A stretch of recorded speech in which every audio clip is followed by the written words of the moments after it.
You're watching the NLL on Rogers Sportsnet. It is Friday the 13th, opening night for the Calgary Roughnecks for the 2006 NLL season, and the first ever road game for the expansion Edmonton Rush as a new version of the Battle of Alberta makes its debut tonight on Rogers Sportsnet.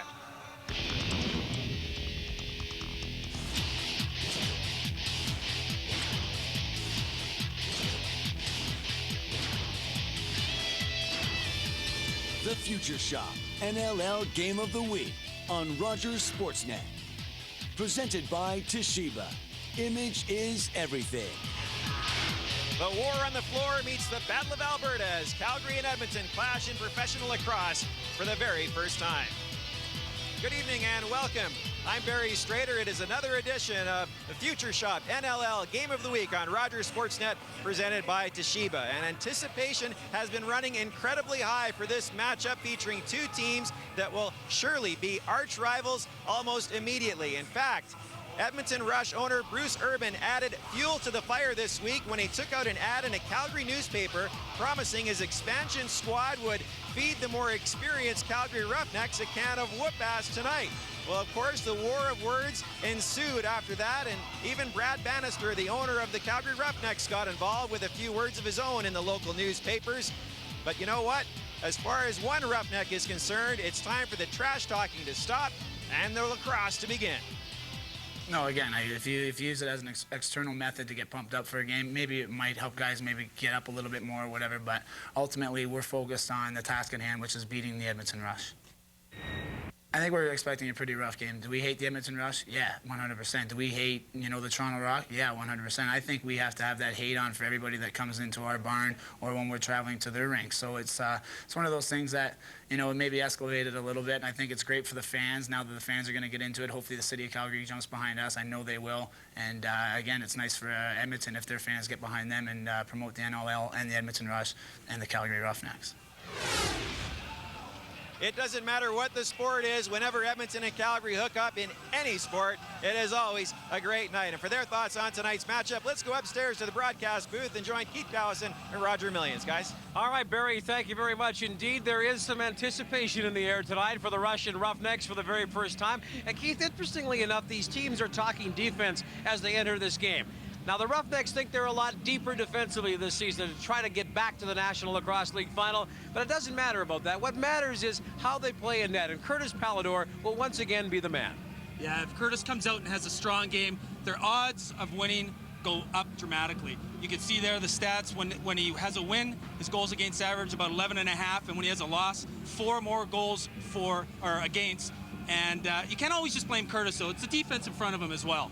They think they're a little better defensively overall, and we'll find out. As for the Edmonton Rush, they drafted very well. They made some very smart trades, perhaps the best of the bunch, bringing Andrew Turner, last year's top defensive player in the National Lacrosse League, to Edmonton, and he'll no doubt lead this team. Yeah, 27 years of age, Andrew Turner's the most experienced defender that they have. Not only was he the NLL Defender of the Year, but he was also the Rochester MVP, and he was also named to the first-team All-Star team in the league. So the Edmonton Rush and Calgary Roughnecks are all set to go for the very first time in the National Lacrosse League. We'll bring it to you. The Rush and Roughnecks, it doesn't matter. All the talk's over. It's time to play, and it's coming to you next on Rogers Sportsnet.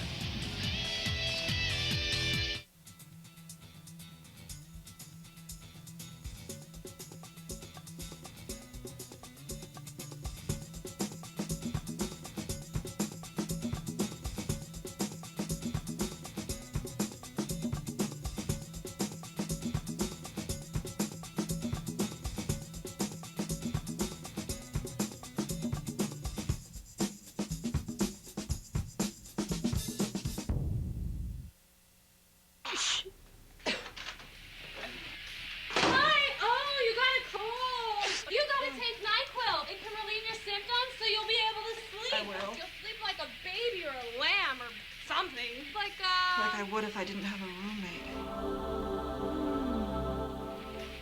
roommate. NyQuil, the nighttime sniffling, sneezing, coughing, aching, fever, so you can get the relief you need to sleep and feel better medicine. Now get sinus relief day and night. New DayQuil Sinus and NyQuil Sinus. Hey, what do you want? Can I get the chicken nugget deal? No. I have the chicken burger deal today. But I want the chicken nuggets. Okay, I'm just gonna go ahead and order you the chicken burger deal. Hey, Jimmy, this guy... Chicken nugget. Why let anyone else tell you what to eat? Introducing Wendy's new $3.99 combos. Now choose one of 4 combos, like 5-piece chicken nuggets. Drink at any side for just $3.99. Any day, every day. You're not allowed to speak into the city! Wendy's. Do what tastes right. They're down there! What? They're down there! Don't you freeze on me! Dig! We found them! For true Canadian taste from Canada's oldest brewery, it starts here. Who put this music on? Molson Canadian Lager.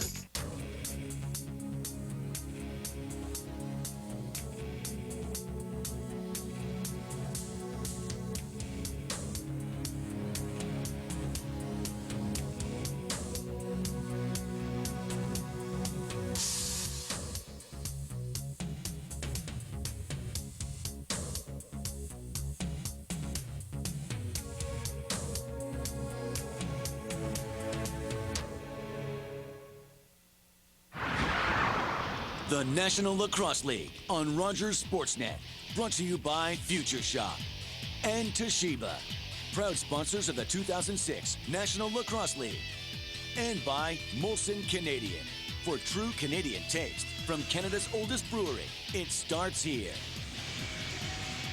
Welcome back to the Pengrove Saddledome in Calgary. The Roughnecks open up their 2006 season while the Rush are 0-1 after a tough overtime loss to San Jose 1 week ago. Well, right now, standing by on the floor, our Barry Strader is with the coach of the Roughnecks, Chris Hall. Thanks very much, Roger. I'm here with Chris Hall, head coach of the Calgary Roughnecks. Chris, you guys have been training and practicing for almost 2 months. How nice is it to go on the floor for real tonight? Well, we've been waiting for a long time, and the boys have been kind of kicking the barn down now for the last 3 weeks. We're really trying to get anxious, want to play, get a little stale in practice. So I think we should burst out of these gates about as strong as we ever have. You had the whole team up in Edmonton to see the Rush's first game last week against San Jose. What were your impressions of the Rush? Well, they've got a great young club, and they stayed competitive right to the end. Andrew Turner and Rory Glaze played great defense. Pat Campbell had a great game in goal. I think if their defense can keep them in games, they're going to be fairly competitive. So we got to get our offense going at that D right away. Are we going to see the Battle of Alberta in high gear right off the bat here tonight? Well, I'm not sure. I don't know if I have too much control over that, but I told the guys if it happens, well, it's going to happen. But just go ahead and do it. We're happy with that stuff. We can be just fine. Thanks, Chris. Good luck tonight. All right, thanks, Barry. Back to you, Roger.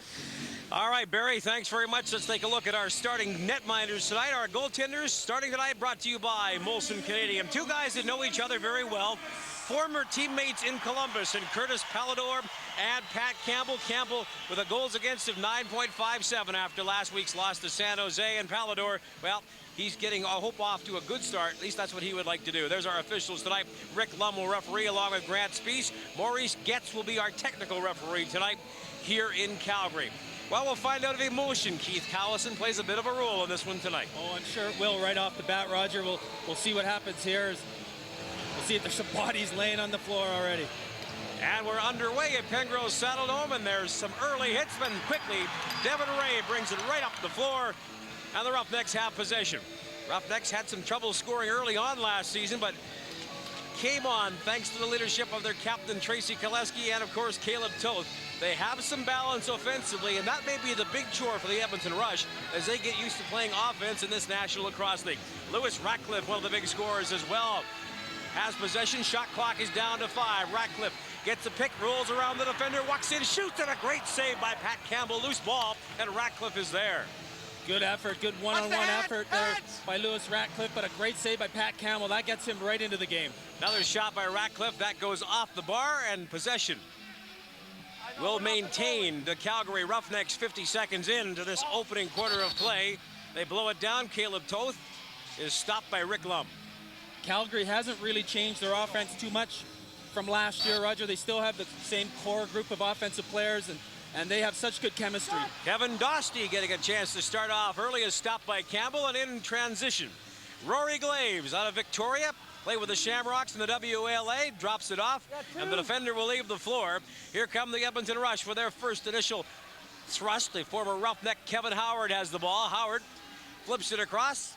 Possession for the Rush goes to Brad Darren. Now Smalley with a long shot, blocked in front. Shot clock goes down to 3. The Rush have to hurry if they can get a blast off. They can't do it. Quinlan, Jimmy Quinlan, the former member of the Toronto Rock, tosses it away. Time clock is elapsed and the ball in possession goes over to Calgary. Calgary got pretty lucky there, Roger, on defense. As Devin Ray lost his man, and then he dropped his stick, and a wide open shot that was blocked in front. On the floor, Caleb Toth.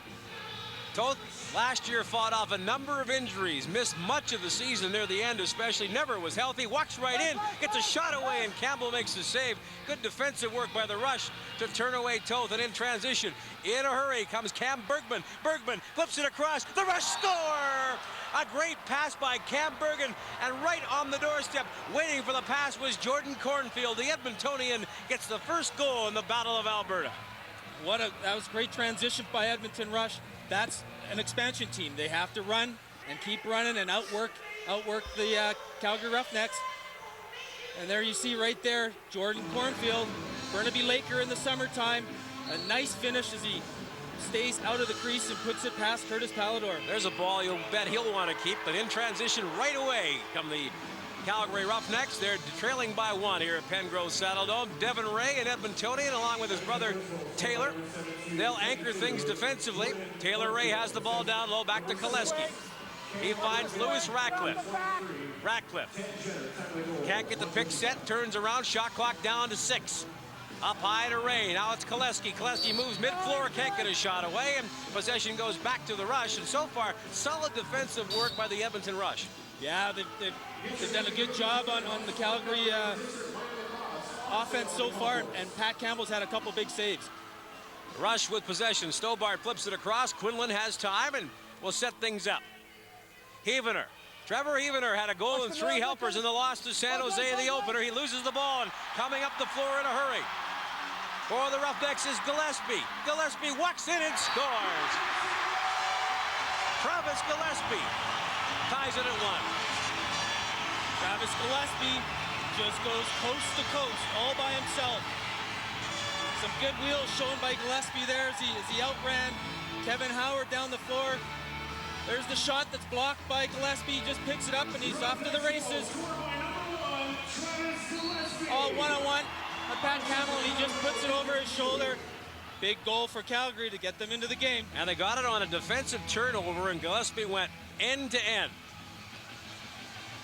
Gary Krzyzewski on the floor for the Rush, feeds it across to Brad Darren. Darren cuts to the middle, gets a nice pick. Darren with a quick shot. Pallador at the save, loose ball. Cornfield picks it off. Jordan Cornfield, the goal scorer for the Rush. Has Smalley, walks in mid-floor, fires wide of the bar. And over and back will be called against Edmonton. Possession goes back to Calgary. And the action continues with the game tied up at 1. Let's look at our keys to the game for tonight. First of all, for the Calgary Roughnecks. Wow, Chris Hall said they've just got to ignore all this hype that was in the papers and everything and just go out and play their game. You know, it's been a long time since they played a game. Since they lost to Arizona, they didn't really have any exhibition games or anything, so they just want to get out there and get into the game right away.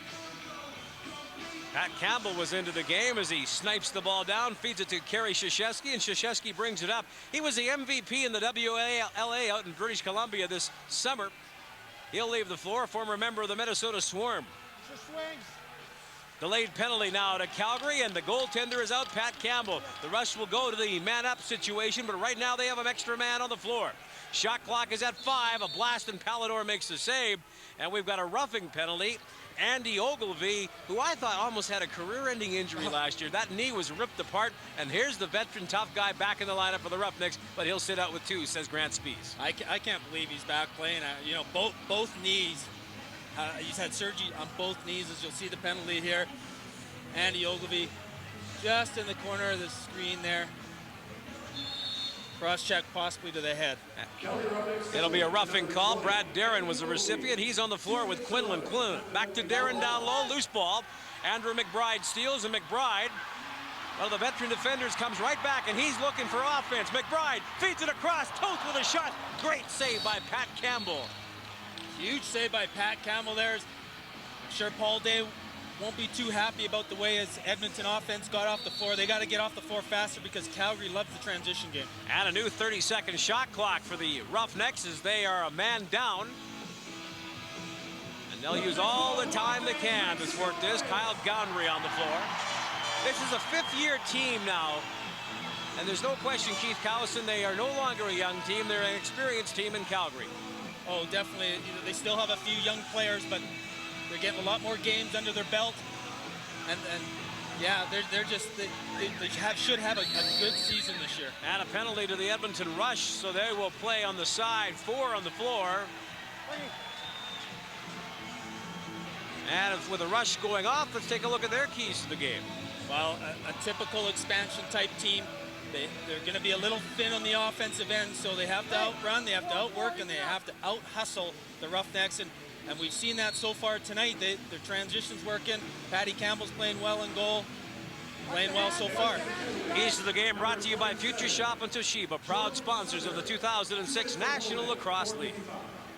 Tracy Koleski, he has extra room on the floor and flips the back shot wide of the net. Transition, the Rush come back.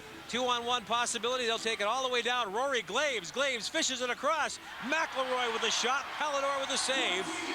But good work by the Rush to spear the ball, and Brad Darren will wait for his offense to get back on the floor. Darren, with all sorts of time, is joined by Quinlan and Heavener. Also on the floor is Trent Smalley. Darren holds on. Shot clock down to 10. Heavener working one-on-one on Jeff Molesky. Feeds it off to Smalley. Shot clock at 5. Rush trying to get a blast away. They do. Save was made. Molesky can't handle a loose ball. A nice job by Heavener to take it away. Smalley, new shot clock, down to 25. Lots of time to work. Man on the floor is Jordan Cornfield. They'll get another new fresh face out there, the Edmonton Rush, as they have a chance to take the lead. And at this point, they are a man down. Ogilvy back on the floor, so it's a short man situation for Edmonton. 10 on the shot clock. Kevin Howard back to Quinlan. They'll take their time, kill off this clock if they can. Cornfield tries to move around Kirkby. He does and lets a shot go. Rob Kirkby was not with the Calgary Roughnecks a year ago, but comes back this season. Rush not getting an opportunity on goal, but we're early on in quarter number 1. Travis Gillespie scored. It's tied up at 1.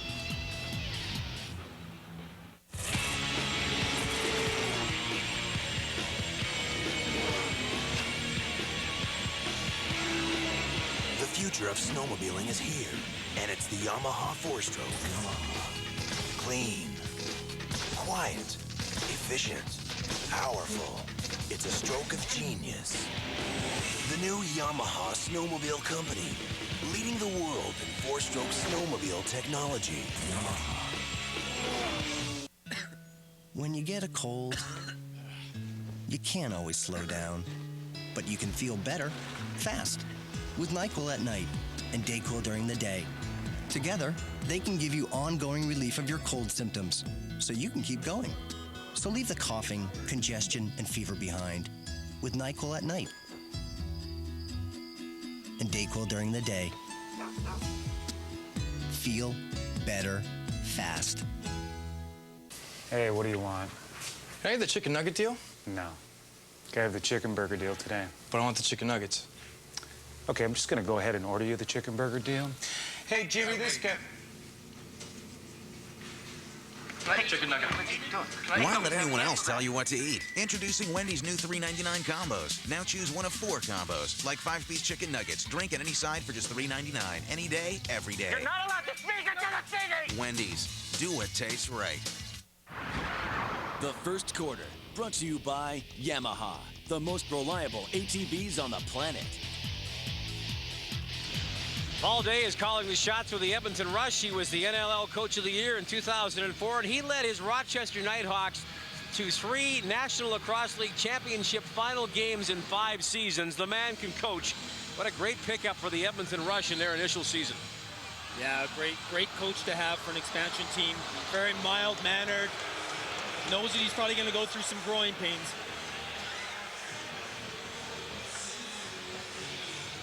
Grant Spies comes over, and we have a slashing violation.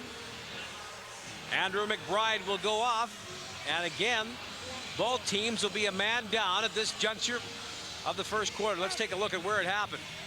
The play hadn't even started yet. Andrew McBride and Jimmy Quinlan doing a little bit of jousting.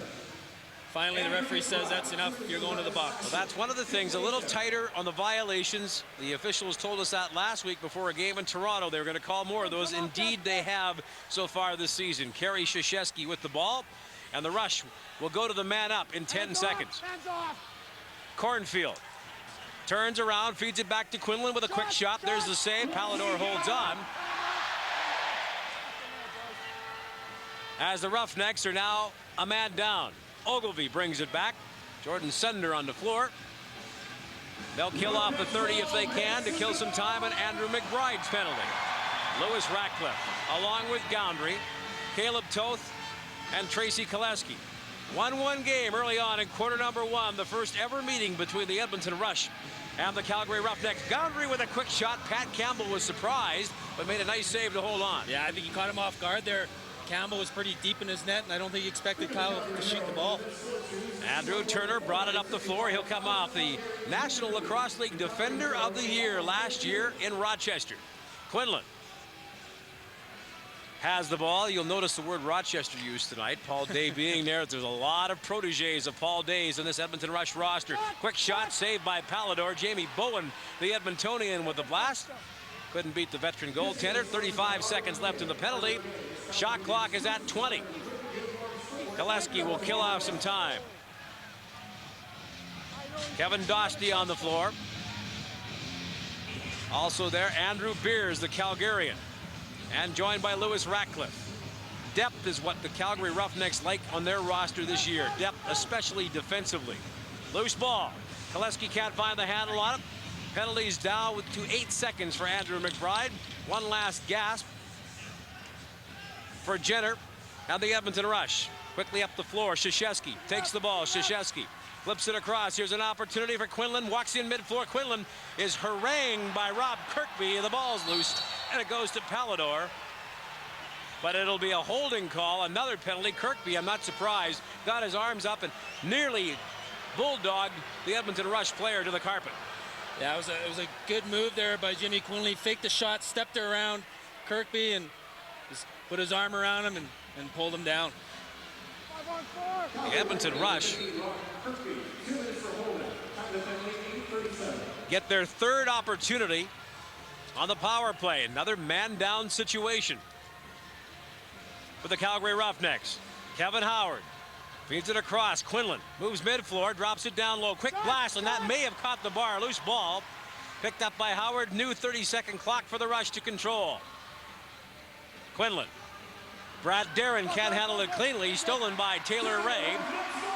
And Ray from Sherwood Park brings it back up the floor. He's joined by Andrew McBride, but Ray will stop with 1:25 left to go.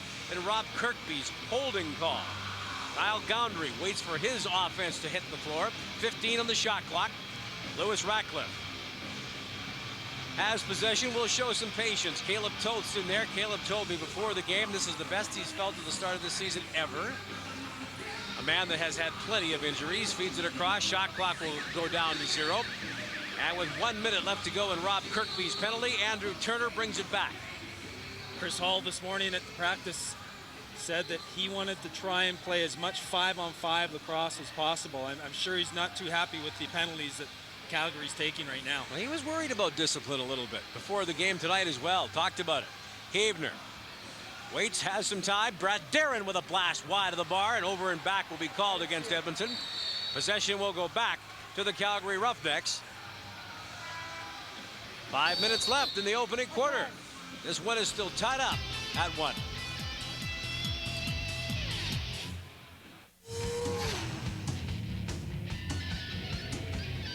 Make no mistake, the future is four-stroke. Performance,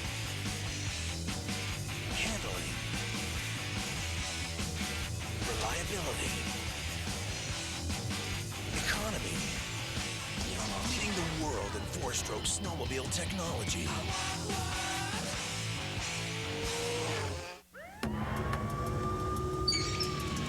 Stay low. Stay out of the smoke or you'll suffocate.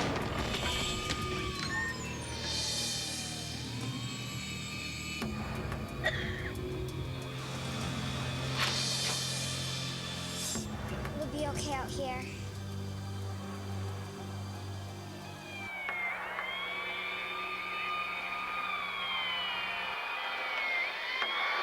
A message from the government of Alberta. You are black, even a little dandruff shows. You want an anti-dandruff shampoo that's proven effective. So now you use Selsun Blue. Doctor recommended for the relief of flakes and itch with aloe and moisturizers for healthier looking hair and scalp. Never wear black without the blue. Selsun Blue. Save the tuna! Save the tuna! Save the tuna! Save the... Oh, hiya, boss. It's Save on Tuna, Elvis. Save $1.50 on the new tuna melt. The first quarter, brought to you by Yamaha, the most reliable ATVs on the planet. And following the game tonight, RJ Broadhead, Martine Guyard standing by. They'll run down a Friday night of action on Sportsnet News. We'll have it for you, 10 o'clock Mountain Time. It's Friday. There's lots of things. The Sony Open, there's the NHL, and there's the National Lacrosse League with 4 games, including a shocker in Toronto. The Rock losing to Buffalo 12-10 late in quarter 4. Wow. The Rock could go down 0-2 in the season. Colorado ahead of San Jose 2-1 so far. Portland, the expansion club over Arizona 3-2. But here in Calgary, tied at 1. Lewis Ratcliffe on the floor, stops and turns, 5 on the shot clock. He'll kill it off as they're still in the short man situation. Koleski just dumps it to the corner. And Rob Kirkby has but 5 seconds left to go. In fact, time is going to run out on his infraction. And now, finally, the Roughnecks, for the first time in about 6 minutes, are even on the floor. Paul Day still a little confused about that call. I think he wanted the time clock to stop, and it did not occur. Bad pass by the Rush, picked off by Pallador, and then Kevin Howard tries to steal. Good work by the stick of Pallador to keep possession. You know, other than that first goal by Jordan Cornfield, Curtis Pallador's made some big saves. Looks good so far. Offense on the floor for the Calgary Roughnecks. Kyle Gowndry along with Lewis Ratcliffe joining him. Caleb Toth, Andrew Beers. And Jason Walder. Here's Ratcliffe with an open lane. Scores! The sniper Lewis Ratcliffe makes it 2-1 Calgary. A little miscommunication by the Edmonton defense leaves Lewis Ratcliffe wide open. There's no way you can give Lewis Ratcliffe that much time. You can see nobody around him as he walks in all alone. From the boards, 2 Edmonton players try to get over there. Not going to get there in time as Ratcliffe gets his first of the season. Ratcliffe coming off a 40-plus goal season 1 year ago. Knows the back of the net, has given the Roughnecks a 2-1 advantage. Their first lead of the match. Kevin Dostie and Gowndry. Devin Ray, and now the chief face-off specialist along with Rob Kirkby. Here's Dostie, walks in and just goes wide of the bar. In transition, the Rush will come back. 3.5 to go. Cam Bergman, they love his speed in Edmonton. Bergman, the former Anaheim player, goes across mid-floor, but an illegal substitution, I believe, is going to be called by the technical referee, Maurice Getz.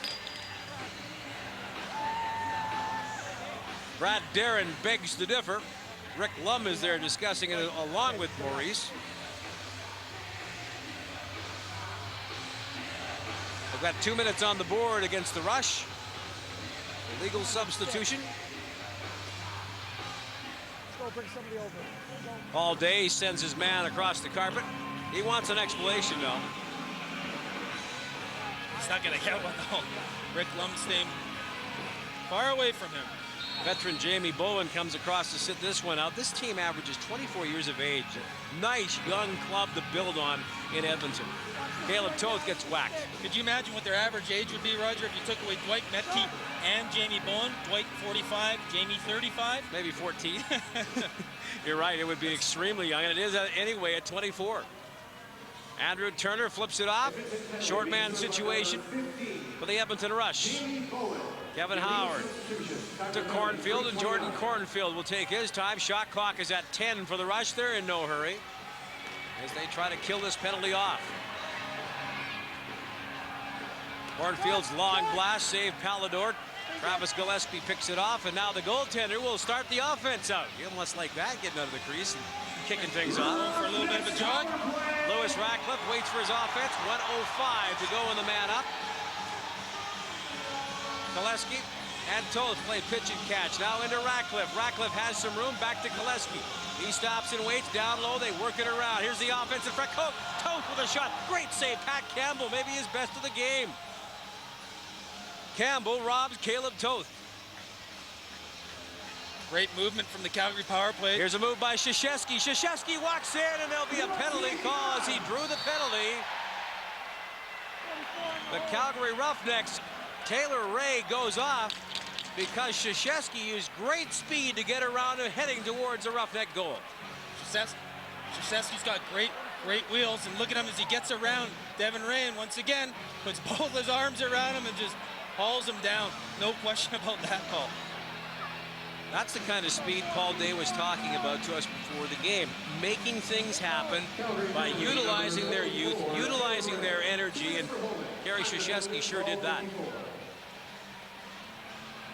Jimmy Quinlan finds Krzyzewski. They'll go four-side on the floor. 25 seconds left. In the Russian fraction that Jamie Bowen is sitting out, illegal substitution. Then they'll have a man up. Quick shot by Quinlan right on. Ball is loose. Pallador will play it. And Curtis Pallador finds Andy Ogilvie. And Ogie brings it up in a hurry. Here's Grant Hamilton, another veteran defender, back for the Calgary Roughnecks. Hamilton walks right in and puts it wide of the bar, but puts a foot into the crease. Possession goes back to the Rush. There's Grant Hamilton back after taking a year off. Got the itch, wanted to come back and play. As you said, Roger, Calgary has added a lot of depth to their defensive end, and they were lacking that last year. Hey, it's in the blood. I know you were talking about playing before the game. Yeah, masters. That's why you hung him up. Krzyzewski, mid-floor, works it around, man-up situation. Good blast by Quinlan, and Pallador makes a fine stick save. We talked about it in the pregame. Curtis Pallador, how he goes, the Roughnecks go. Curtis Pallador gets a piece of that one. He's seeing the ball really well tonight. Quinlan, Krzyzewski, Bowen, Howard, and Darren on the floor for the Rush on their man up. Krzyzewski's pass deflects away. Jeff Molesky out of Prince George knocks the ball down, and the youngster they have high hopes for. He had a knee injury last season as well, but he's back. He eludes the one check, and back on the floor comes McBride. Along with Gillespie, Andrew McBride. Travis Gillespie makes the move around the defender. Stops and waits with 15 on the clock. Finds Ratcliffe. He has time in the final minute of the opening quarter. Lewis Ratcliffe. 30 seconds left in Taylor Ray's infraction. Shot clock to 5, and here's Caleb Toth with a blast that goes wide. Time runs out of the shot clock. And with 26.4 seconds left in the quarter, the shots are 10-9 in favor of Edmonton so far. Hillier brings it back. They've got time for one last shot. 20 seconds to go in the quarter. Paul Day will try to set it up. Jim Quinlan brings it down to Brad Darren. Darren with it. 5 seconds left in Ray's penalty. Jordan Cornfield to Quinlan. Heavener waits for the ball, has an opportunity, can't get the shot away. Bowen across, quick blast by Darren. Great save, Pallador, and time runs out on the opening quarter. And plenty of action, plenty of power play opportunities, but in the end, the Calgary Roughnecks get the go-ahead goal late. Paul Day and his Edmonton Rush trailing by 1 very much in this game against Chris Hall's squad. You are black, even a little dandruff shows. You want an anti-dandruff shampoo that's proven effective. So now you use Selsun Blue. Doctor recommended for the relief of flakes and itch with aloe and moisturizers for healthier looking hair and scalp. Never wear black without the blue. Selsun Blue. Save the tuna! Save the tuna! Save the tuna! Save the... Oh, hiya, boss. It's Save on Tuna, Elvis. Save $1.50 on the new tuna melt.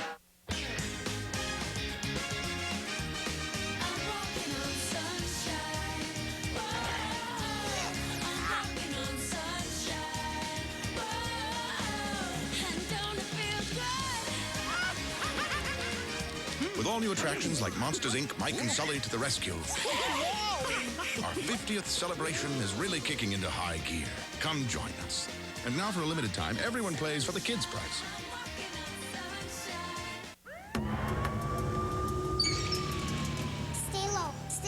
smoke or you'll suffocate.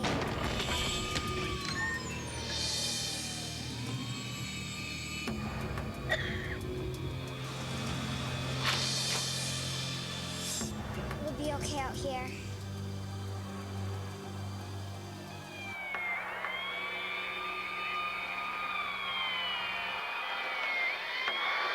A message from the government of Alberta.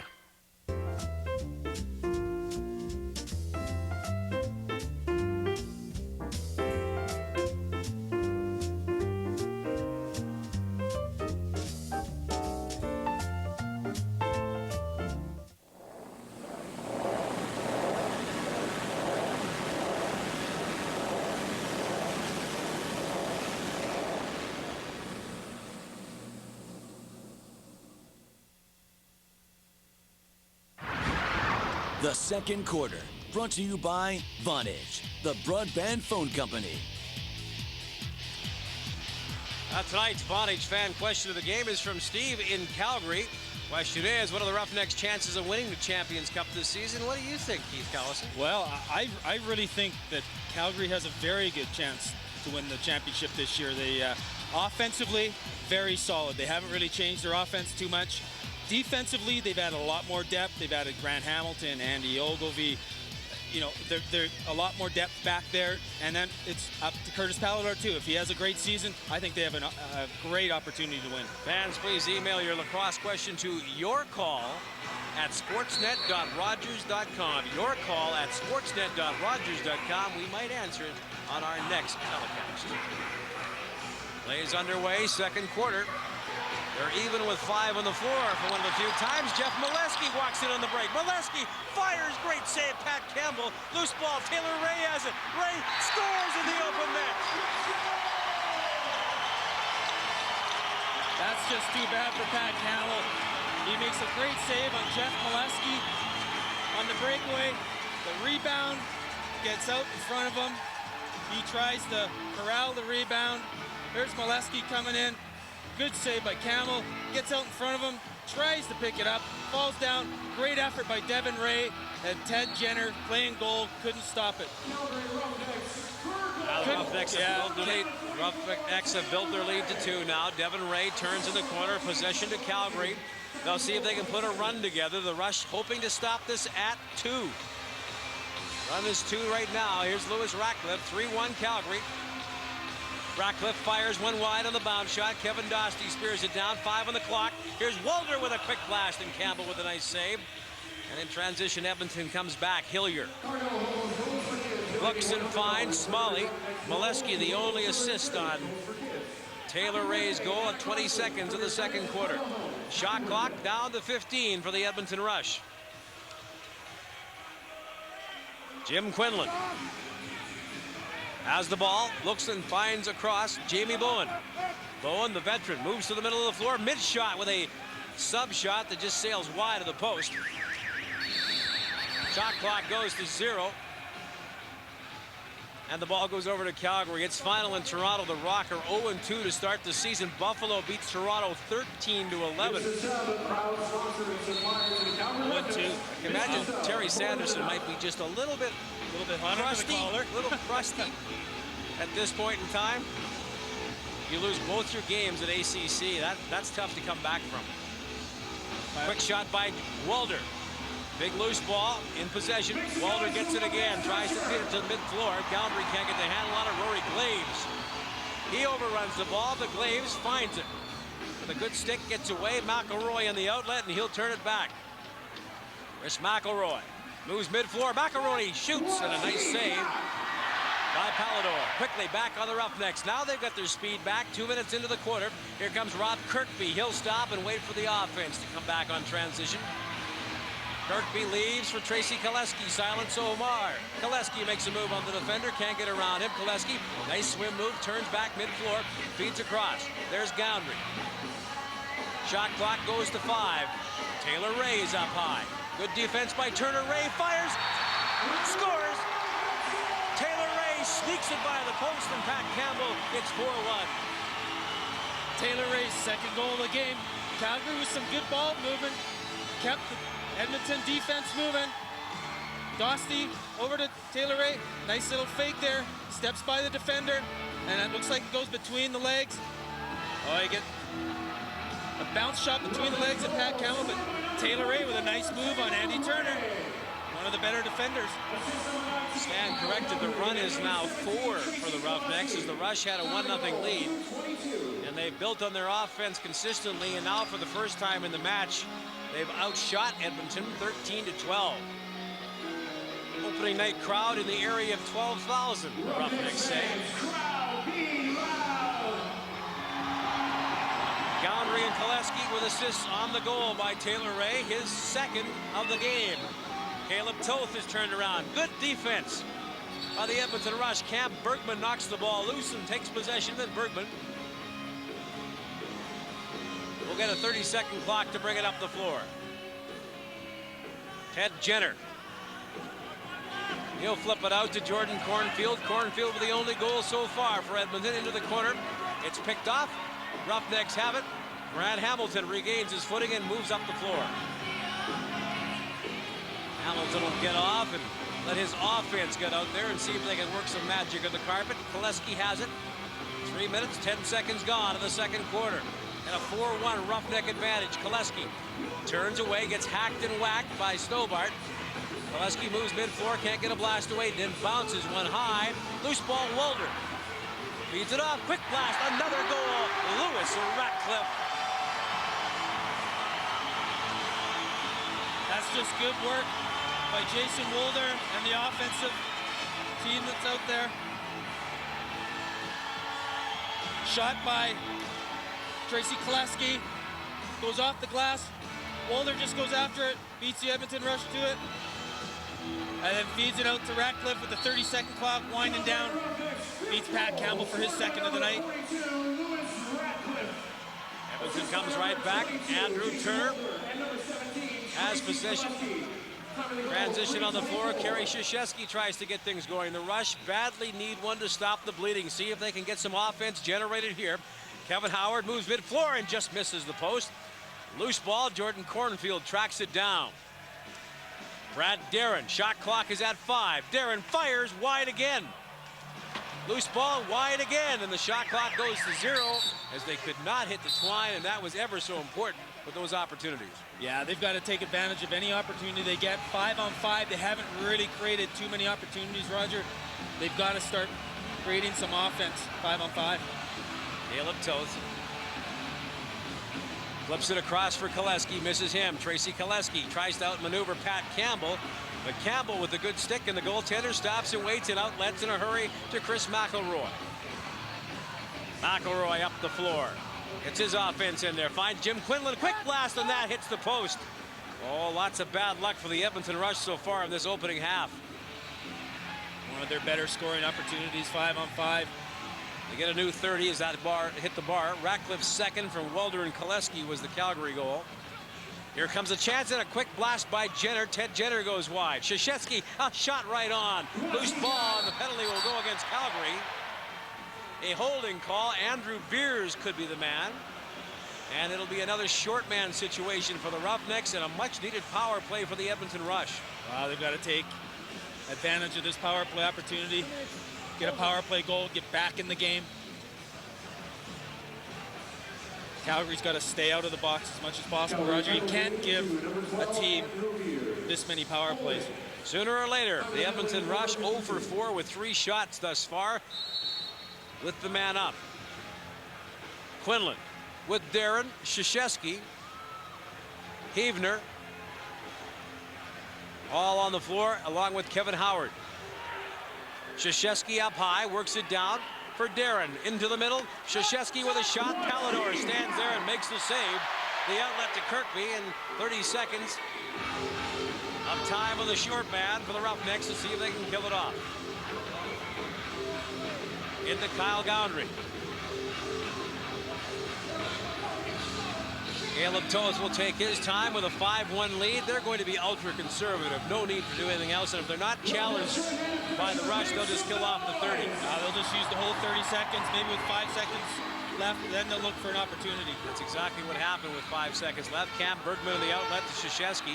Gary Krzyzewski makes a nice move, tries to cut around the defender. Blast goes wide, loose ball. Brad Darren bumped by Andy Ogilvie, but it comes loose.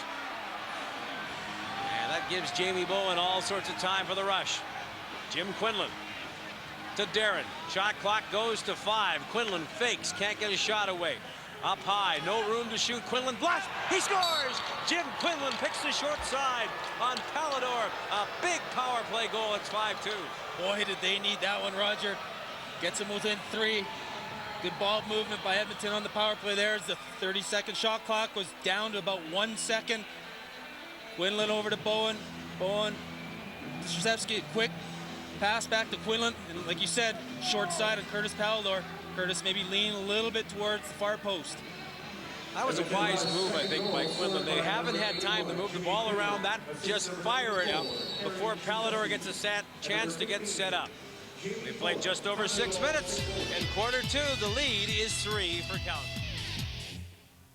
You may wonder, who would get a payday loan? The fact is, good people, unexpectedly short between paychecks. Banks, family, friends may not be the answer. So what do? Go to Money Mart. And a Money Mart payday loan costs less. Check their online calculator. You'll be surprised. Now get same-day tax refunds at Money Mart. Their easy tax experts do the work and guarantee maximum refunds in cash. So who uses Money Mart? Could be you.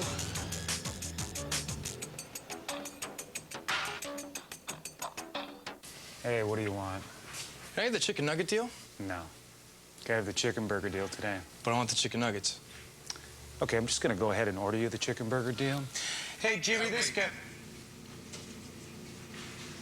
Can I have chicken nugget? Why let anyone else tell you what to eat? Introducing Wendy's new $3.99 combos. Now choose one of 4 combos, like 5-piece chicken nuggets. Drink at any side for just $3.99. Any day, every day. You're not allowed to speak into the city! Wendy's. Do what tastes right. Stay low. Stay out of the smoke or you'll suffocate.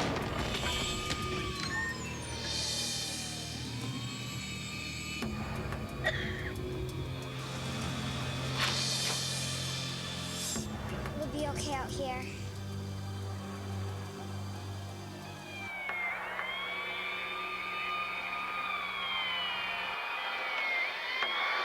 A message from the government of Alberta. Hockey Central Saturday, presented by Boston Pizza, comes your way tomorrow. And I tell you, it's a Saturday. You know there's lots of hockey. Edmonton and Calgary fans will be happy to know the Vancouver Canucks lost tonight. We'll run it all down on Hockey Central Saturday. Barry Schrader, let's go to you on the floor. Thanks very much, Roger. I'm here with Andy Ogilvie. Andy, the last time you were in this building, I'm sure it was quite memorable for you as you blew your knee out, a major injury. Your career might have been over, but here you are back here. Tell us about the road to recovery. Well, I'm kind of used to it. I've made a few recoveries from knee injuries, so it was nothing new. A little rehab. Yeah. How does it feel to be back? Oh, I'm having a lot of fun. Yeah, it's good. I like it. Right on. And what do you expect tonight here? You've got a 5-2 lead in the second quarter. It looked like it was going to be a defensive struggle for a while, which suits you. Oh yeah, I'm a defensive struggle. I don't know. It's going to be a transition for that team. So we just have to keep running for the whole game. We'll be all right. Thanks, Andy. Good luck. Back to you, Raj. Tell you what, that guy is tough because I saw that injury. I was right here. It was directly below us, and my goodness, that was ugly. Oh, just a little rehab. Oh, goodness. Just a flesh wound. The pain. Holy cow. Jordan Cornfield for the Edmonton Rush. They're back on the board to make it 5-2 within 3. See if they can put a run together. Nice move to the middle by Krzyzewski. He is hounded defensively by Taylor Ray, and Ray knocks the ball loose. It's whistled down. Possession goes to the Calgary Roughnecks. And now we got Devin Ray dropping his glove with Jim Quinlan. It is Gary Krzyzewski instead. And they don't really go. They just threaten. Well, debate. Knowing Gary Krzyzewski, he'll go. He will. Not enough action, perhaps. That's how they ran into each other. Then they started yipping and yapping.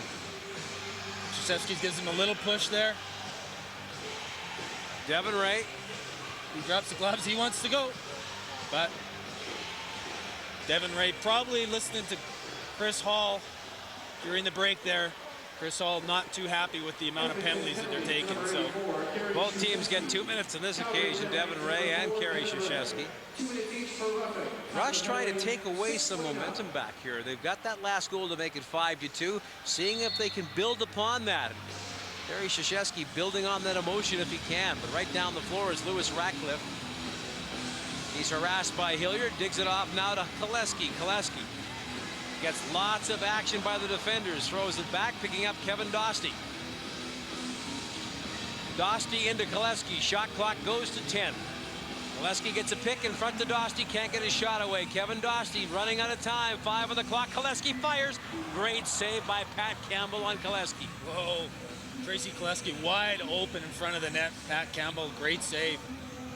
Chris McElroy in the outlet, brings it up the floor in a hurry. He's got some room, fires to Quinlan. Quinlan can't get his shot away. Oh, and Ogilvie makes him pay, pastes him to the carpet. Crowd loves that. You can see that coming. Jim Quinlan gets right back up, though. He's the last goal scorer. Fires again. Good shoulder save. Quinlan with a loose ball. Moves in, but puts his foot into the crease. And throws it back. Let's take a look at that whack by Andy Ogilvie. Didn't go for the stick fake, just played the body.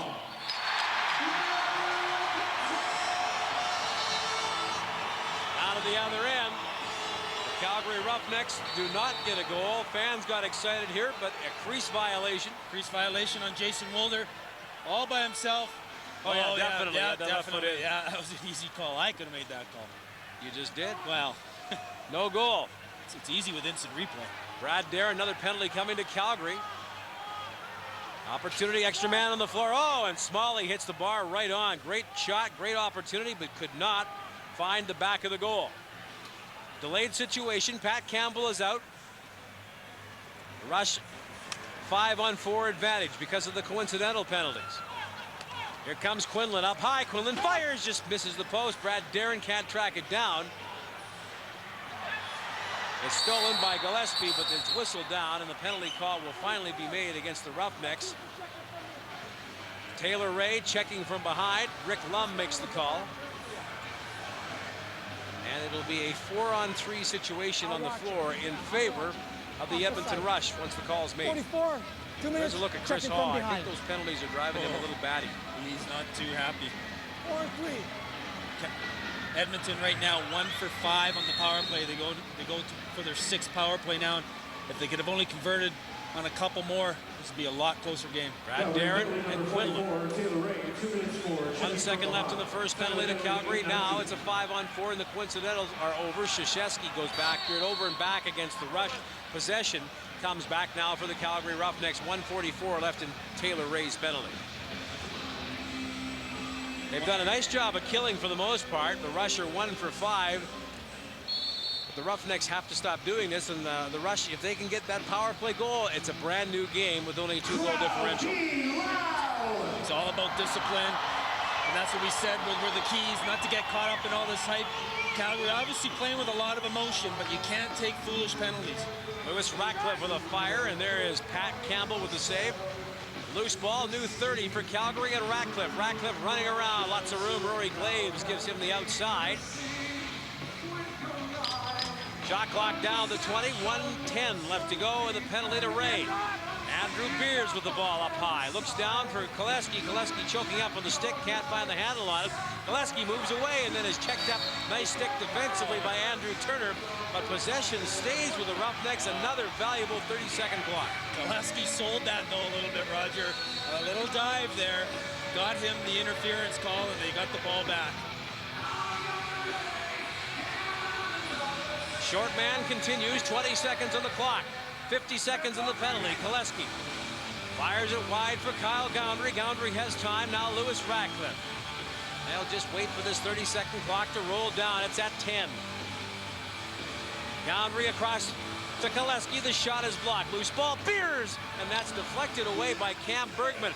Right to Lewis Ratcliffe. The shot clock goes to 0. They did not get a fresh 30, and that means possession goes back to the Rush.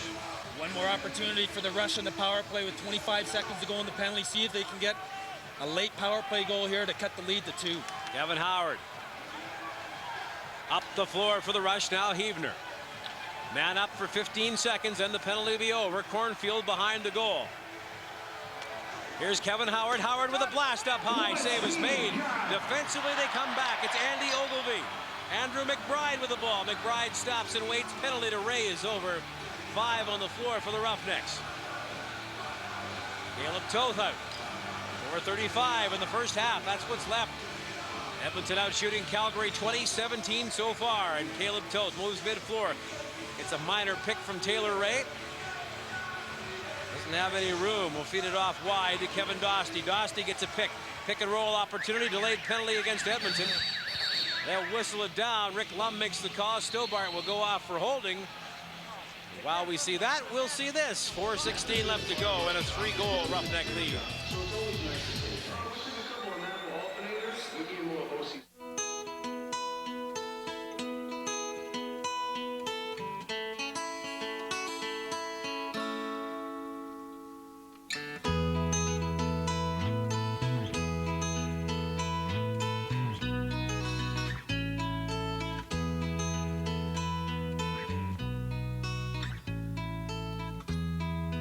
People call it fast food.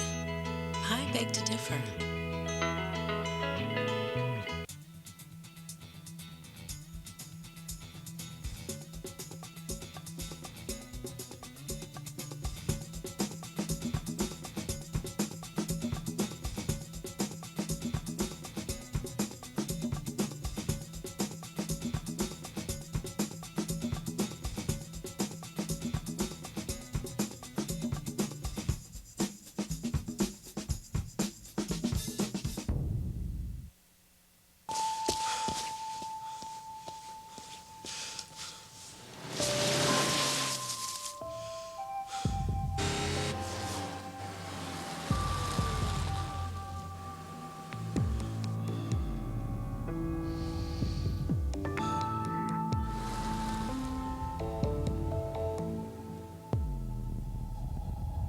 The new Acura CSX with F1-inspired paddle shifting.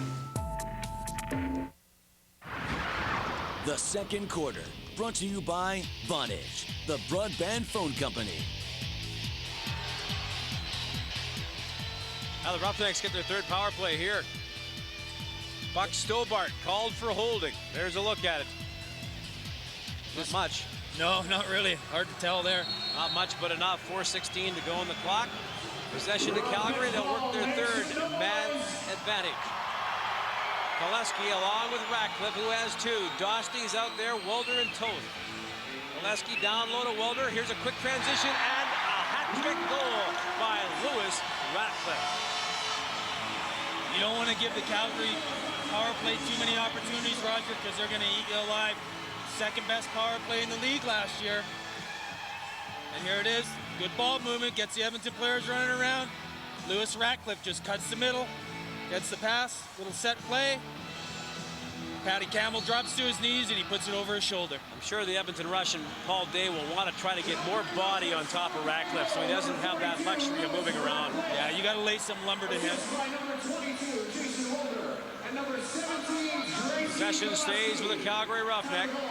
Walder and Koleski get assists. Here's Gondry. Gondry scores. What a great play by Kyle Gondry. One-on-one, Kyle Gondry. He's got a quick little move that he likes to use. Goes around the outside, and then he cut across. Here it is here. Goes right around the outside. Doesn't step in the crease, just releases it in time. Not much chance for Pat Campbell. And he just got it away before that right foot stepped in the crease. Cam Bergman is hammered. There's Shelley getting it back, and it gets physical right at the Edmonton bench. Rick Lum making a call here, and I think they're going to have coincidental penalties. Right on the board. Looks like Gillespie's gone, and so is Hillier. Let's go.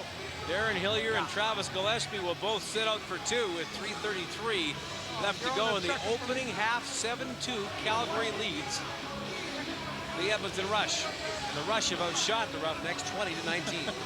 Well, they've had 6 power plays, so they should have a lot of shots, Roger.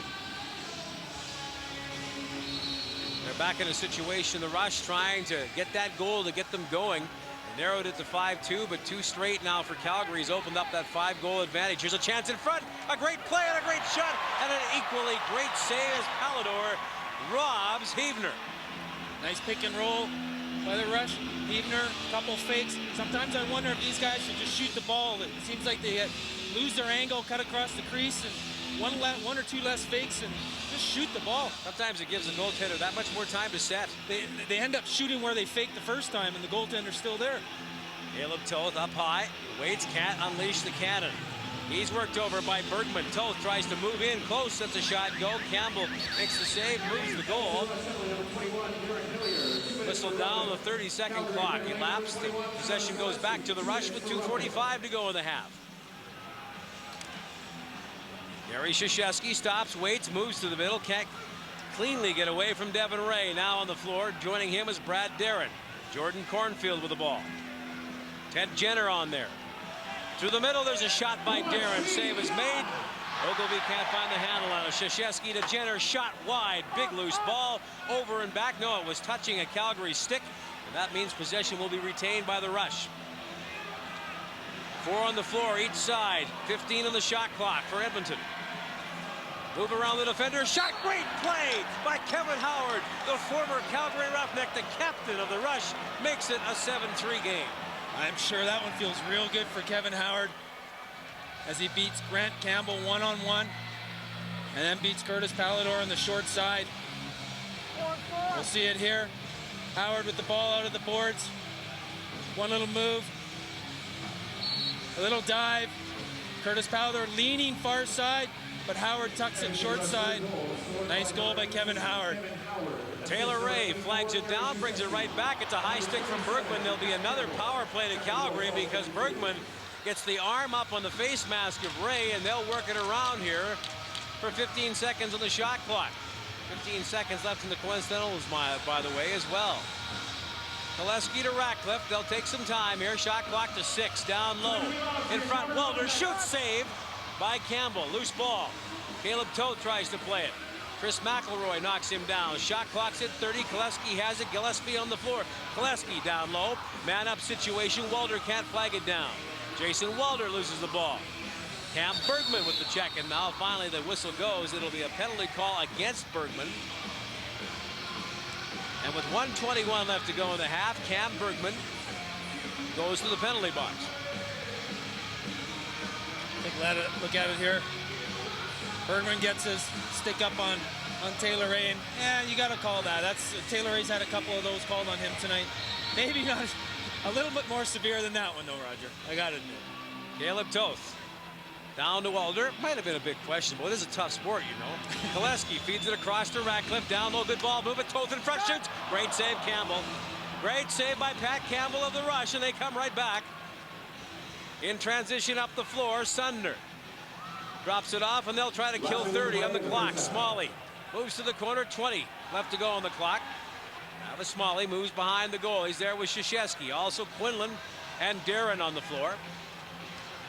10 on the shot clock. Quick shot goes high and wide. It's flagged down by Gillespie, or he knocks it down. And starts back up the floor. Taylor Ray gets the ball. He'll wait for his offense. 33 seconds in the half. Little more than time for one shot. See if they'll just run the clock down a little bit to the end for one final shot. Gillespie feeds it down low. Quick blast. Good save by Campbell, and a loose ball. They feed it off. Good ball movement by Caleb Toth. New 30 on the clock. 10 in the half. Dostie finds Gillespie. Back to Dostie, and he tries to one-time the quick back pass. Can't get it done. Lewis Ratcliffe has Toth open, but the clock goes down to 0. 40 seconds will be left in the penalty. 10 goals in the first half of play.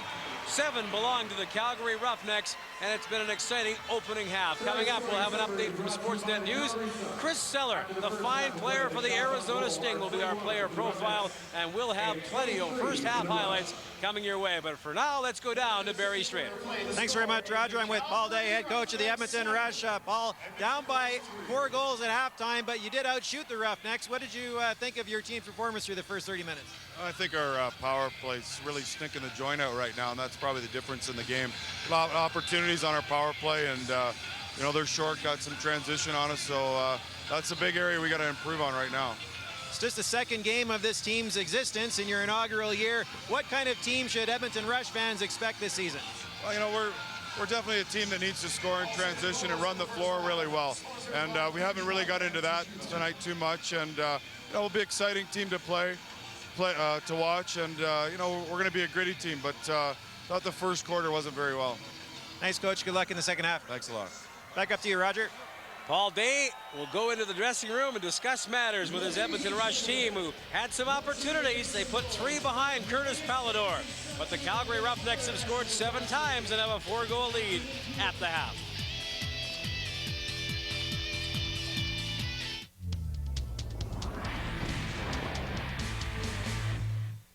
Dad, since you're backing my film, I want to tell you the story, okay? There's a young surfer in Norway. He's totally lost. Meanwhile, there's this 50-something guy with his nose to the grindstone, struggling to finance the lost one. Hey, an old guy. That makes sense. Yeah, but he doesn't put enough sense into his RRSP. Now, I don't know how it's going to end, but I hope it's soon. Need RRSP advice? Talk to an investment professional at BMO Bank of Montreal. What's next for you? Hi, can I get the cheeseburger deal? No. Why not? It's Thursday. Thursday's fish burger day. But I want a cheeseburger. Okay, I can't responsibly sell you a cheeseburger today. Come back Tuesday. Why let anyone else tell you what to eat? Introducing Wendy's new $3.99 combos. Now choose one of 4 combos, like a junior bacon cheeseburger. Drink and any side for just $3.99. Any day, every day. Hey, don't sit there. I just cleaned that table. Wendy's. Do what tastes right. Stay low. Stay out of the smoke or you'll suffocate.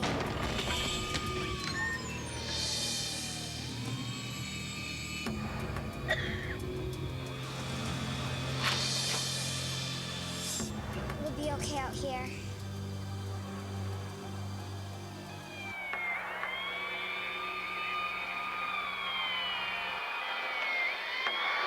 A message from the government of Alberta. We're big in the oil patch and growing. We've got branches and stations, and we're establishing more. We've got big fleets, and we're building more. We've got unique technologies, and we're developing more. We could be more, do more, in more places. We just need more people. Super Picks brought to you by Cref Delicioso Rising Crust Pizza is back. Just log on to sportsnet.ca and make your Super Picks on America's biggest football game. You can make your picks until 5 p.m. on game day, so be sure to choose your winners on time. The grand prize includes one of 3 video iPods with sound off and a Delicioso Rising Crust Pizza each month for a year. The big game is February 5th, so don't forget to play Super Picks. Brought to you by Cref Delicioso Rising Crust Pizza. It's not delivering, it's Delicio. Sportsnet Studios, Darren Millard to bring you a little break at halftime. The Battle of Alberta there. Both the hockey teams get back at it tomorrow night. The Flames are in Minneapolis to take on the Wild, and it's the Oilers hooking up with the Ottawa Senators. As for action on the ice tonight, Predators and Hurricanes, marquee matchup. Yes, it is right now, and it's a marquee start for the boys in red. Eric Cole slides home his 16th, part of a 3-goal first period. Third period now, Preds down 3. Kimmo Timonen gets a great break and it beats Martin Gerber. And, I mean, tough to fault the goaltender there. You'd be making money elsewhere off those 1-800 lines telling people their fortunes if you could predict that. In overtime, tied up 4, Scotty Hartnell throws his stick, and it is a penalty shot for Frank Carberlet on Thomas Vokoun. So the shootout before the shootout, and we will never get to the shootout, as Carolina now tied for first in points and victories in the NHL. First overall, the Carolina Hurricanes. The New Jersey Devils used to be there, taking on the Vancouver Canucks. Victor Kozlov in the third period opens up the scoring. 4 minutes later, Devils back in a power play. Brian Giunta. Check this out, 24 goals in 45 games, 2-0 Devils. Late in the third, Matty Olin will get an opportunity. Todd Bertuzzi's turned away. Sammy Salo with a opportunity, and he is stopped. Brodeur with his second straight shutout. He has 3 in the last 5, 78th of his career. The Devils blank the Vancouver Canucks. Martine and RJ putting together Sportsnet News. Among the items, the Kipper Cam, as he takes you behind the scenes at Mark Messier's retirement ceremony. Guys, can you leave? We need to be alone. We missed you over here since '94, boys. Give me your best New York accent. Cup of coffee around the corner for quarter. Hey guys, wait up!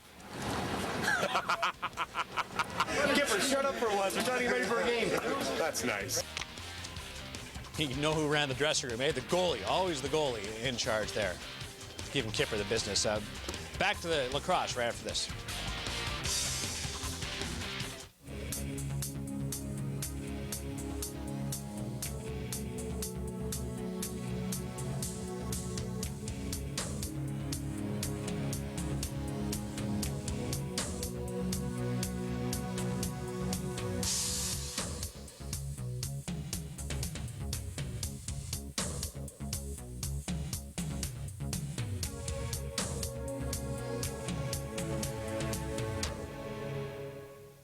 Seasons come and seasons go, but one thing always stays the same.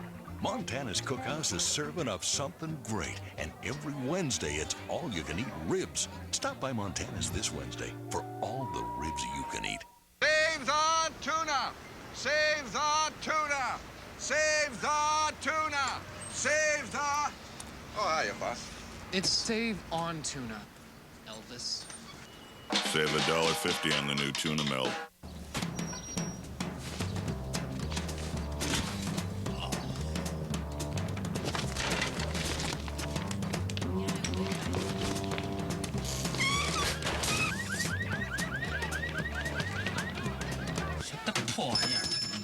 Man, what's gotten into people lately? Introducing Power Bar Triple Threat. The edge of a Power Bar, the taste of a chocolate bar. Taste, edge, nutrition. One bite, and you'll feel like you can take on anything.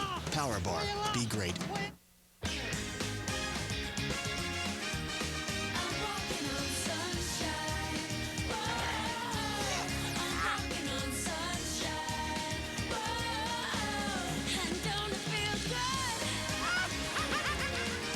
With all new attractions like Monsters, Inc., Mike and Sully to the rescue. Our 50th celebration is really kicking into high gear.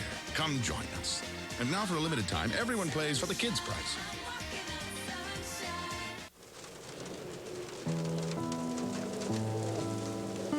A rainy day is my chance to be home. Be a fan. Be a kid. Be lazy. Problem is, there are no rainy days. My life is about never settling. That's why my card is American Express. The National Lacrosse League on Rogers Sportsnet. Brought to you by Future Shop and Toshiba, proud sponsors of the 2006 National Lacrosse League. Our next telecast of the National Lacrosse League on Rogers Sportsnet comes your way on Saturday, January 21st from Rexall Place in Edmonton as these same two teams, the Rush and the Roughnecks, collide in the second version of lacrosse's Battle of Alberta. It's a 7:30 Mountain Time start on Saturday night. Well, during halftime of every National Lacrosse League broadcast on Rogers Sportsnet this season, we will be profiling a different player who will be representing Canada at the upcoming World Field Lacrosse Championships to take place this summer in London, Ontario. Tonight, we focus on Chris Sellers.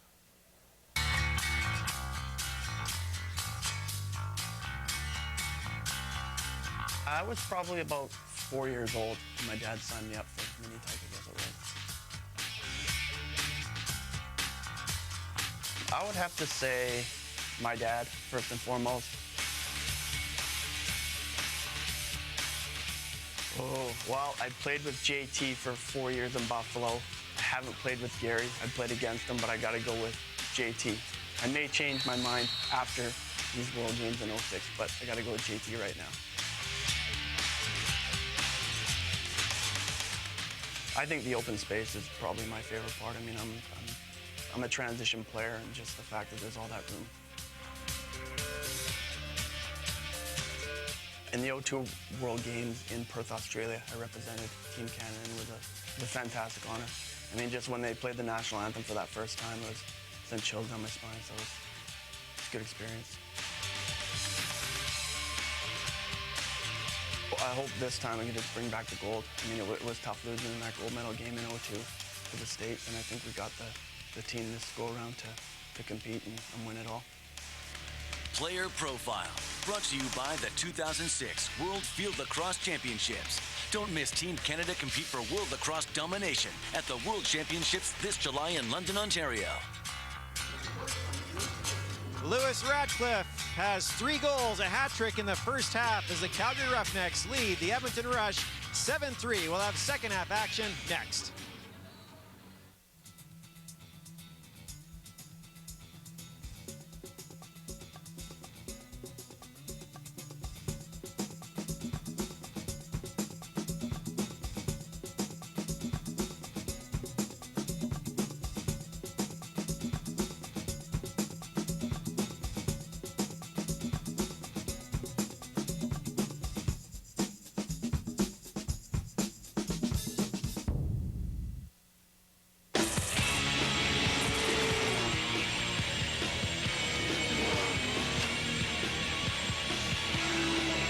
The future of snowmobiling is here, and it's the Yamaha 4-stroke. Clean, quiet, efficient, powerful. It's a stroke of genius. The new Yamaha Snowmobile Company, leading the world in 4-stroke snowmobile technology. Where am I going to go to get away this winter? Nowhere at all. Renovate with style. You can at the Home Depot. Whether you want to add a personal touch to your walls or make a bold statement with your floors, you can create a warmer tone for your home. It's never been easier or more affordable. Right now, get no interest, no payments for 6 months on all purchases store-wide of $450 or more. Just use your Home Depot consumer credit card. At the Home Depot, you can do it. We can help.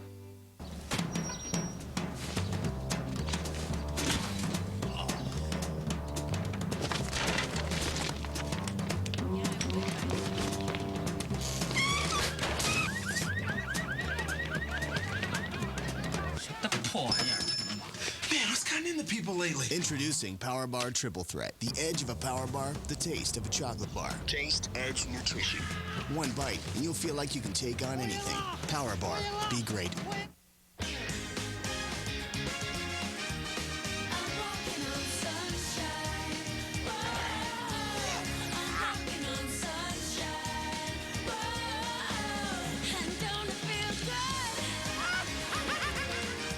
With all new attractions like Monsters, Inc., Mike and Sully to the rescue. Our 50th celebration is really kicking into high gear. Come join us. And now for a limited time, everyone plays for the kids' price. Welcome back to Calgary, the first of this big series between the Rush and Roughnecks this season. Quite a first half of play, 10 goals. And now we listen in for the sights and sounds of the opening half of play.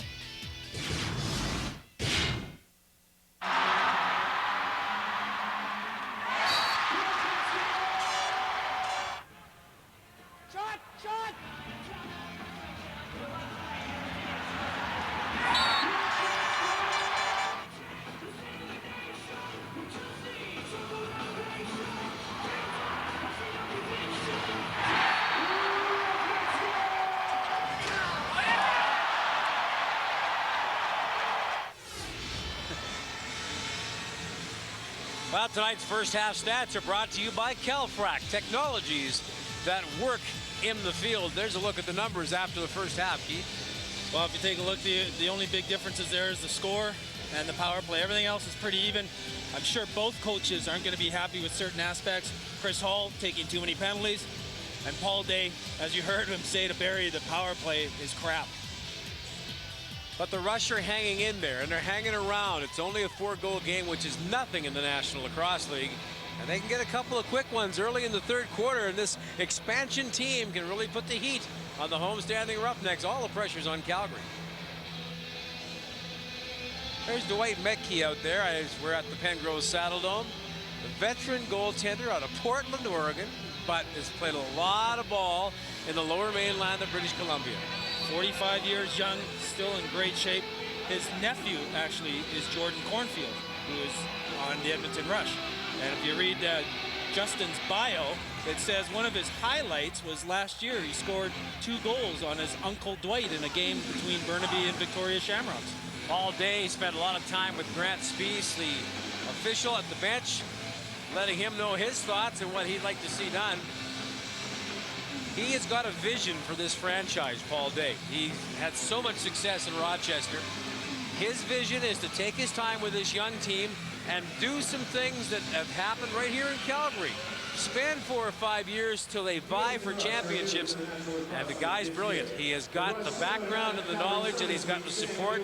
The ownership group, led by Bruce Irvin, is quite a guy, as we found out earlier in our telecast. The franchise can do well if people in Edmonton hang on and watch this team grow. Oh, yeah, definitely. You've got a great owner.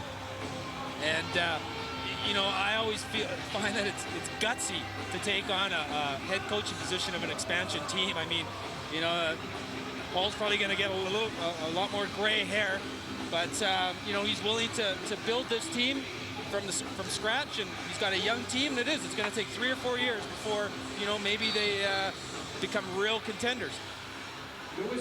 Roughnecks shot goes wide. It's over and back against Calgary. These two clubs meet again next weekend in Edmonton at Rexall Place. Reminder, tickets are available at Ticketmaster.ca. Call 451-8000 in Edmonton for that matchup, the return matchup of the Roughnecks and the Rush. Rush with the ball. Cornfield has possession. Jordan Cornfield has a goal. He gets a rough ride by Molesky, and he'll go off. Molesky will get a penalty. Rick Lum makes the call, and again, the officials have said they're not going to put up with anything extra. It's okay to do a little, but that time just way too much by Molesky. Well, it's actually Ryan McNish's going to the box. Okay. Yeah, I mean, as soon as you take your hand off, one hand off your stick, put it on the body, and wrap the stick around, they're going to call that every time, Roger. It is Ryan McNish going off. Out of Winnipeg, he played in 2005 with his Roughneck team. Got another injury, one of many injuries on this team. A season-ending job, another knee. Starting the season this year, and another man-up situation. Edmonton 1 for 6 in the game. See if they make some adjustments here on the power play. See what Paul Day told them. There's a goal by Jamie Bowen. That's a good adjustment. That's a good adjustment. Yes, that's right. The veteran Jamie Bowen wastes little time firing into the goal. Last team in the NLL with the Vancouver Ravens and Bowen. A cool 36 years old.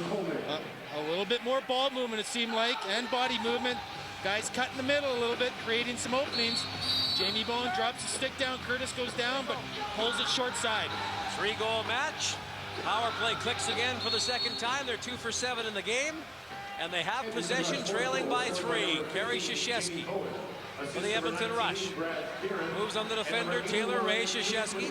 Played last year with Minnesota. Makes a great move. Krzyzewski walks in. What a save by Palador as Kerry Krzyzewski cut outside in and beat Taylor Ray. What a move on Taylor Ray by Kerry Krzyzewski. Quick feet. Wow. Ball's knocked away by Devin Ray, but Rory Glaves is called. And possession goes back to the Roughnecks. Get a 30-second clock, just a minute 40 in. Tracy Koleski, 3 assists in that opening half. His shot goes wide. Calgary finds Welder. Jason Welder loses the ball. It's Ratcliffe picking it up. Lewis Ratcliffe has 12 seconds on the shot clock. Ratcliffe tries to get some help on the pick. Feeds it down low for Gowdry. Gowdry with a shot. A one-handed shot. Rather easy save for Pat Campbell, who just held his position.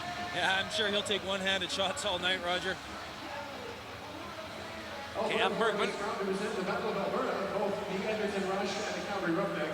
Speedy youngster in transition. Dishes to Jamie Bowen, who's made the margin 3. Bowen gets some attention. It's a nice pick, but the ball is stolen. And it's Andy Ogilvie bringing him back. The veteran defender, Ogilvie. The elder statesman of the Calgary Roughnecks. He reminds me of Mark Messier, doesn't he? He looks like him. He looks like him. You know, 40 years of age, still going strong, in great shape. Never want to tussle with him, I know that. Oh, and a shot off the bar by Caleb Toth. That had Campbell beaten, but you couldn't hit the iron any harder than that.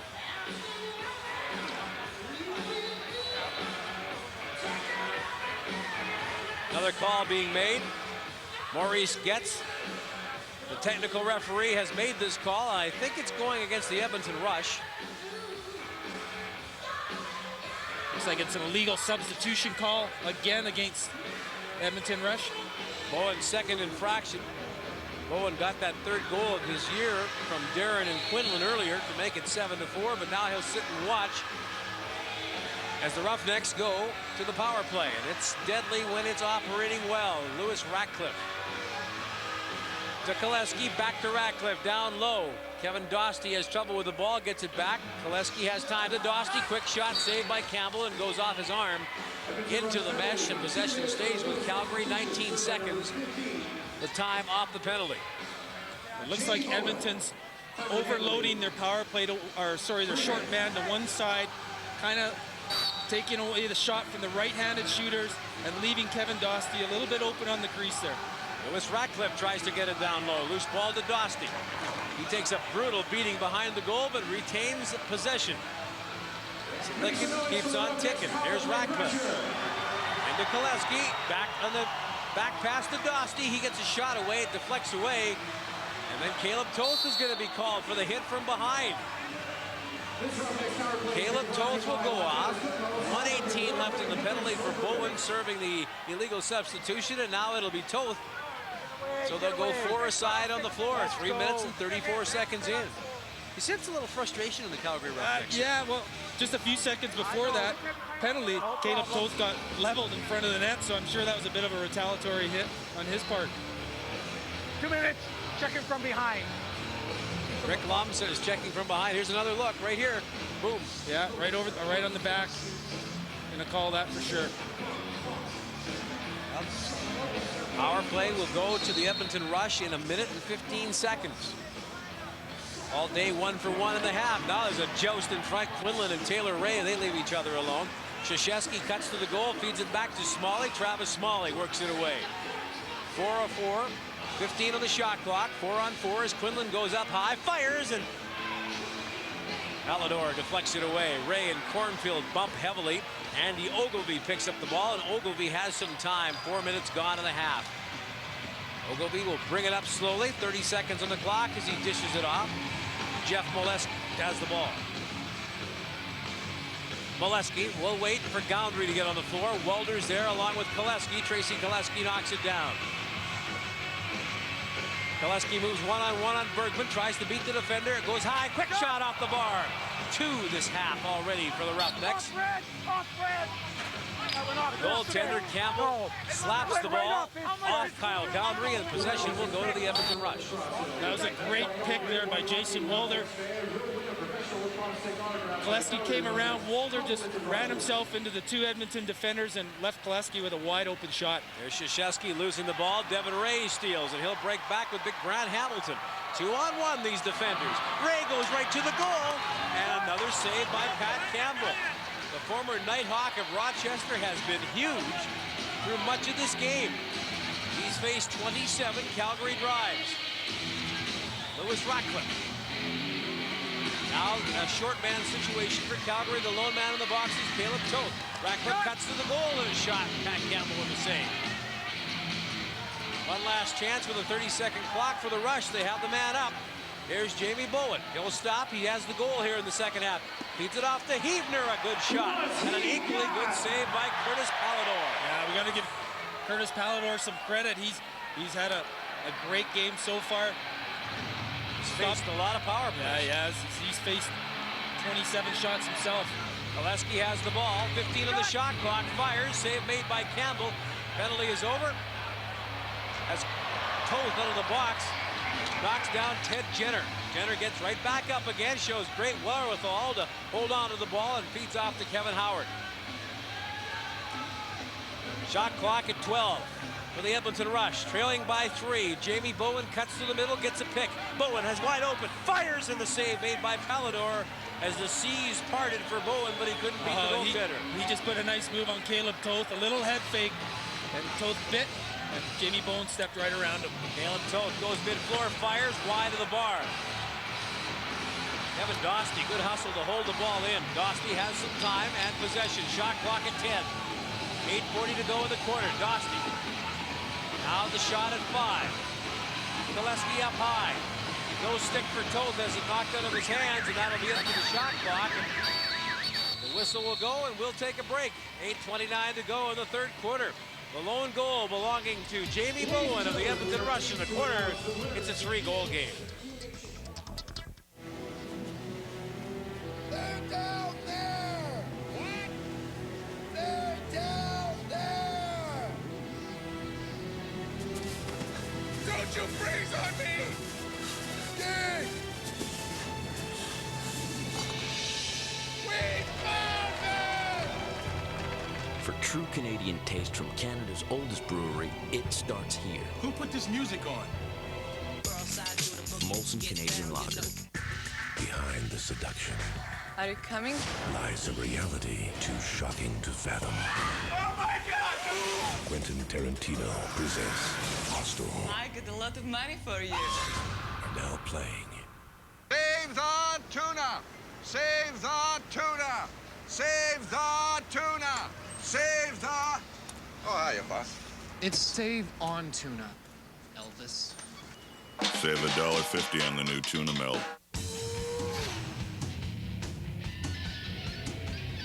Make no mistake. The future is four-stroke. Performance. Handling. Reliability. Economy.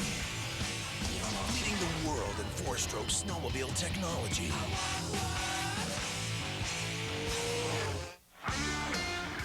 TELUS Flames hockey returns next Thursday night on Rogers Sportsnet West. The Montreal Canadiens and Flames. It's Al McNeil night, the former Flame boss, the former Canadiens head coach. They'll honor the great hockey statesman here at Pengrove Saddledome. Let's go to the floor now and Barry Schrader. Thanks, Raj. I'm with Kevin Howard, an Edmonton native now playing for the Edmonton Rush in your hometown in the first year of the franchise's existence. How has that been for you? It's been great. We put together a pretty good team all day, and the rest of the coaching staff done a real good job of putting together a real good team. And we're battling hard tonight. We're down 3, but yeah, we're still going. You're a former Roughneck. You scored against your old team tonight. How'd that feel? Tell you the truth, it doesn't mean anything. We need these 2 points, and it'd be nice if we got 4 more and walked away with the 2 points. Thanks, Kevin. Good luck. Kevin Howard, Raj. Well, a realistic way of looking at it. I mean, it doesn't matter what happened then. What happens now, he's a member of the Edmonton Rush, and they're trying to pull out a big 2 points here in Calgary tonight. And it is the Rush with possession of the ball. They cross the midline. Cam Bergman finds Jim Quinlan. He's there with Cornfield on the floor. Krzyzewski's also there and smiling. Now Jamie Bowen. He has the hot hand. Bowen gets the pick. Bowen walks in and fires. The goal being pushed back by Curtis Pallador. Curtis Pallador almost pushed it to the backboards. Krzyzewski works it back to Bowen. Shot clock down to 5. Bowen gets another pick, has some room, fires. Save is made. And then the goaltender lets Travis Gillespie pick it up on the outlet. Molesky's there along with Taylor Ray. 2-on-1. Molesky to Ray. Ray back to Molesky, and he can't get a shot away. Good defense by the Edmonton Rush. Rory Glaves, a nice job of standing between them. Yeah, Rory Glaves, one of 8 Victoria Shamrock players that are now Edmonton Rush players. 8 guys won Man Cups last year for Victoria. I tell you, that WLA is so well represented in these 2 teams. My goodness. But why not? Both coaches, and Chris Hall in particular, spends all his summer basically scouting the WLA for potential National Lacrosse League players. An illegal substitution against Calgary. Another penalty. Grant Hamilton coming over to talk to Maurice Getz, the technical referee. We'll see if indeed it is going to be a minor penalty. Caleb Toth walks over to the box. Hey. Kids Sport Calgary provides funding and equipment to children and youth. Edmonton 2 for 8 on the power play. Another short man situation for the Calgary Roughnecks. All too familiar with that tonight. Quinlan. Krzyzewski working down low. Hebner with a pass to Quinlan, and his shot goes wide of the bar. Loose ball picked up by Rob Kirkby. He missed a year and came back to the Calgary Roughnecks, a former National Lacrosse League All-Star, a welcome addition for face-offs and defense. Pass to Ratcliffe, ball's knocked away. Bergman beats Kirkby. Up ahead to Krzyzewski. Harry Krzyzewski, shot clock, lots of time, 22 on it, feeds it down low. Here's Brad Darren with a block. Oh, what a great save that was by Curtis Palador. Great save by Curtis Palador as he robs his Burnaby Lakers teammate, Brad Darren. Tracy Koleski up the floor, 1:05 in the penalty, 15 on the clock. Calgary content to work the 30 down to 0 if they can. Lewis Ratcliffe moves in on the defense. McElroy gives him some room. The shot, no goal. Fans going wild, but the whistle had gone before the shot was made. Freehand push by Lewis Ratcliffe. Pushed off on the defender. Got called on a change of possession. Bowen brings it back. Mid-floor, 40 seconds left. Caleb Toth serving the illegal substitution penalty. Back and forth the rush, have 10 on the clock. Bowen finds Krzyzewski down low, quick pass to Howard, and there again is Palador makes another great save. Yeah, Kevin Howard just sort of batted at that, but Curtis Palador had to be aware of it. Andy Ogilvie makes a swim move around McElroy and turns away. The 40-year-old veteran with a dandy move.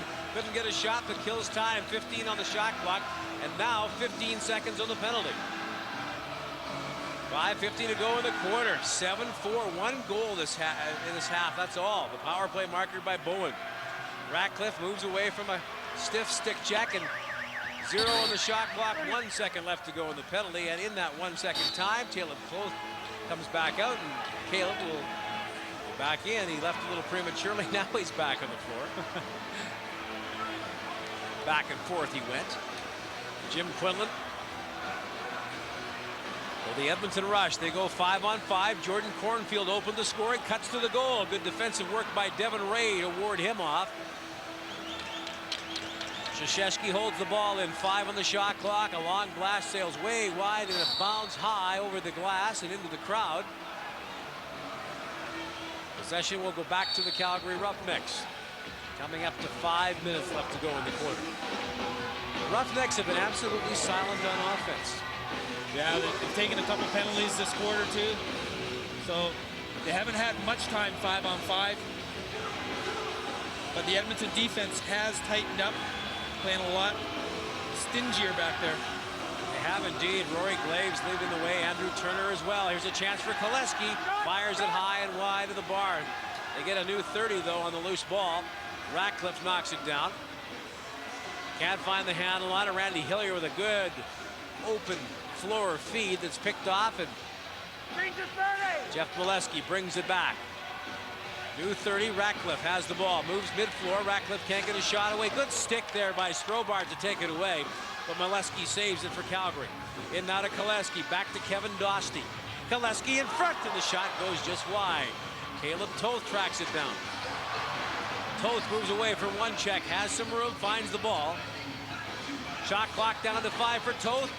Fires it high and wide. Loose ball. Ratcliffe can't find the handle on it. 30 goes to 0, and with under 4 minutes to go in the third quarter, Curtis Palador has been big. One of the reasons why the lead has stayed at 3.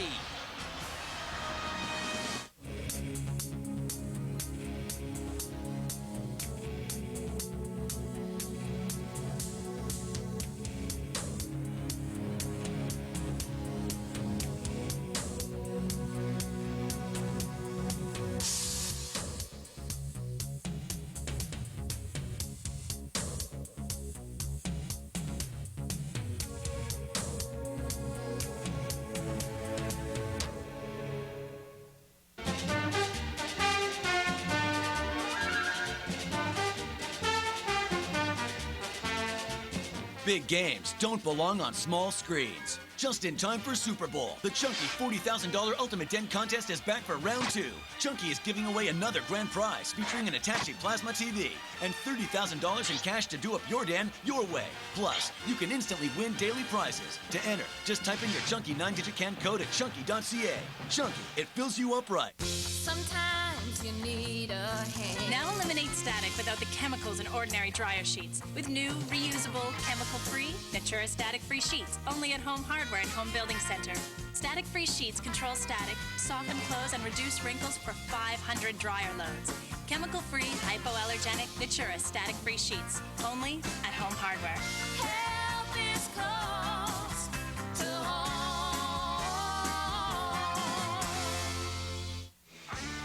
CHL hockey returns to Rogers Sportsnet coming up Sunday night, 8 o'clock Mountain, 7 o'clock Pacific. The Calgary Hitmen, red hot, one of the top teams in the CHL, and the Lethbridge Hurricanes from Lethbridge. We'll have it for you on Sportsnet. You know, our producer, Ed Hall, he's producing that game on Sunday night as well, and I told him we were going to go to LA a week ago. He brought his Bermuda shorts, his inflatable dinghy, his sandals, and everything, but LA is Lethbridge, Alberta. Sunscreen too, right? Barry Strader, it's all yours. Thanks very much, Raj. I'm with Grant Hamilton of the Roughnecks. Grant, you took a year off because of some work issues. You're back here with the Roughnecks this year. Why did you decide to come back? Well, you know, it was just, well, I still wanted to play. It was just that I had to do some juggling, and it's worked out, and I'm excited to be back.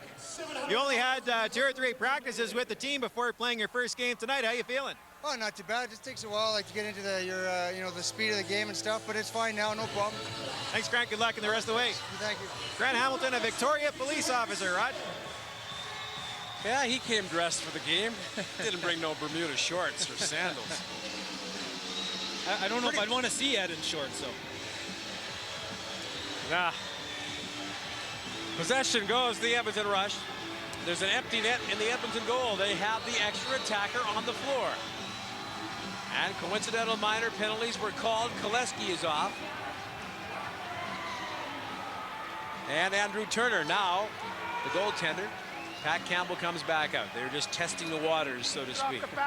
Quinlan finds Brad Darren, 4 on the floor for both sides. Shot clock at 10. Long blast. Pallador with the save. Brad Darren let it go. Another penalty to the Calgary Roughnecks. My goodness, they've been off a lot. The ball in front. Darren gets down low towards Jamie Bowen. The net is empty for Edmonton as Campbell's out again. Finally, the Roughnecks gain possession. And Grant Spies will make the call. It'll be a holding penalty against the Roughnecks.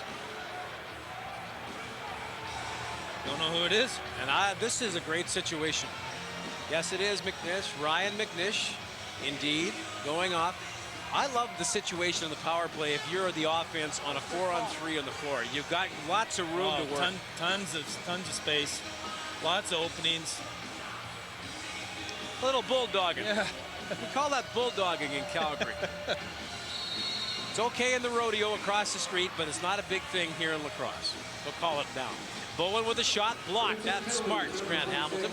4-on-3, man up, short man situation, but what a job by Hamilton. Great effort. You know, Jamie Bowen's got to pull that ball out. Just move the ball around a little. Taylor Ray with a shot, and that was Pat Campbell. He's been a star as well. He kicked that leg out. Great save. 55 seconds left on this 4-on-3 power play. A big kill opportunity for the Calgary Roughnecks. Their short man's been awesome. 2 for 9 tonight, the rush. Quinlan up high, moves away, drops off to Hebner down low. The ball misplayed. Here's a chance in front for Bowen. He scores! Jamie Bowen, second of the half. It's a 7-5 game. That's 3 power play goals now for the Edmonton Rush.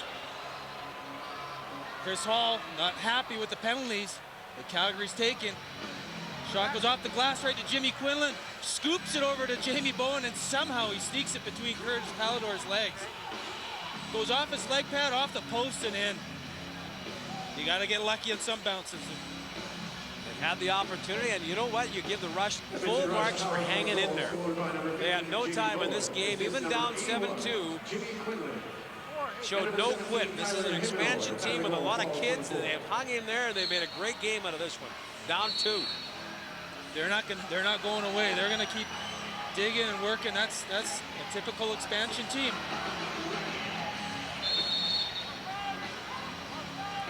Kevin Howard. Now they'll get methodical. They'll take some time, see what they can create. Here's a chance for Quinlan. Pallador gives him no room. Shot clock to 15. Jim Quinlan, here's another chance. Can't get the shot away. There's a solid jolt. Molesky can't knock it down. Howard moves him away. Here's Smalley walking right in. Fires and scores. The game's a one-goal game. Smalley walks right in, and what a job by Trent Smalley. It's 7-6. Oh, great work on the loose ball by Trent Smalley as he scoops it up over to the board, by the boards. There he is there. Nice pickup. Leaves two Calgary players down. Little 2-on-1. Decides to shoot himself. Boy, right in the corner. Great shot. 7-6. All the momentum. Got a game. All the momentum belonging to the Edmonton Rush.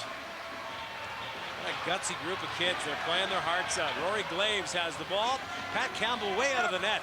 Trying to get the offense going. Now they got to play within themselves. They can't get too excited. No, they're right back in the game. You know, don't take any foolish penalties. Gary Krzyzewski has the ball, whistled down. Possession goes back to Calgary, 1:45 left.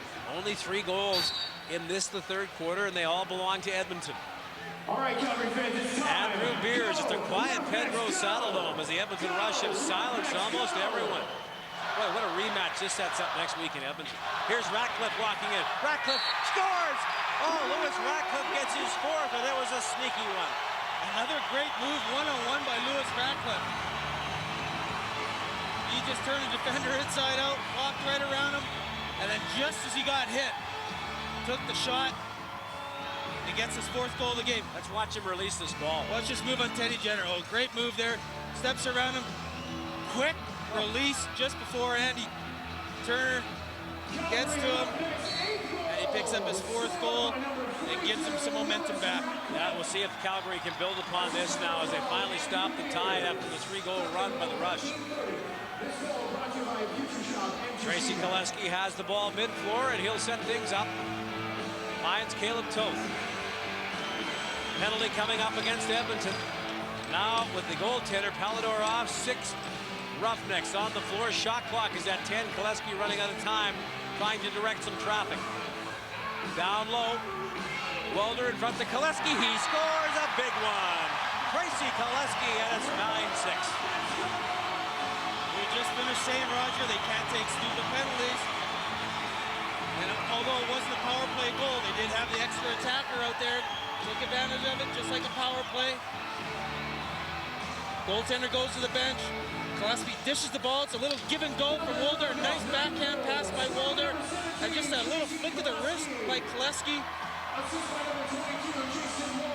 Boy, you saw that great camera work there. We saw that back pass perfectly by Walder. Hit him full flight. Koleski gets his 1st of the game. Maybe none bigger, as all of a sudden it's not the angst that once was. Now 9-6. Bergman flips it across to Quinlan. See if the Rush still have it in them. Jimmy Quinlan turns in the corner. The former member of the Toronto Rock works out high. Sidesteps Rob Kirkby, now finds Trent Smalley. The blast up high, save is made, loose ball. Great pickup by the Rush. And they'll retain possession. Kevin Howard, boy, he did a nice job in front of the crease to grab the ball. Yeah, he picked it up, I guess. Rick Lund just calling a little interference call, even though Kevin Howard did have the ball. Could have actually been a penalty called against the Roughnecks for a hold. Jamie Bowen with an empty net for Edmonton. Campbell out there. It's whistled, a shot, and he scores. That was an old spinorama shot by Kevin Howard.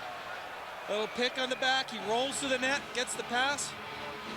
He just turns, spins, and shoots. The lead is now 2. It's 9-7. Yes, indeed. He goes low, and the bounce shot beats Palador. Watch Howard. He just pushes off his man a little bit. Spins just as he's falling down. Beats Curtis Palador. Taylor Ray moves away from the check of Andrew Turner. Ray getting harassed. 10 seconds to go. Whistled down. And we have a timeout called by Chris Hall. Yeah, 10.4 seconds. 1 shot time. Yeah, he's going to probably pull Curtis Palador out, put the extra attacker out there. Look for 1 shot. Roughnecks will talk about it, see if they can make a set play. Maybe they'll find Lewis Ratcliffe. He scored 4 times, and they've been 4 beauties, and they've been important throughout the course of this game. Let's take a look at them.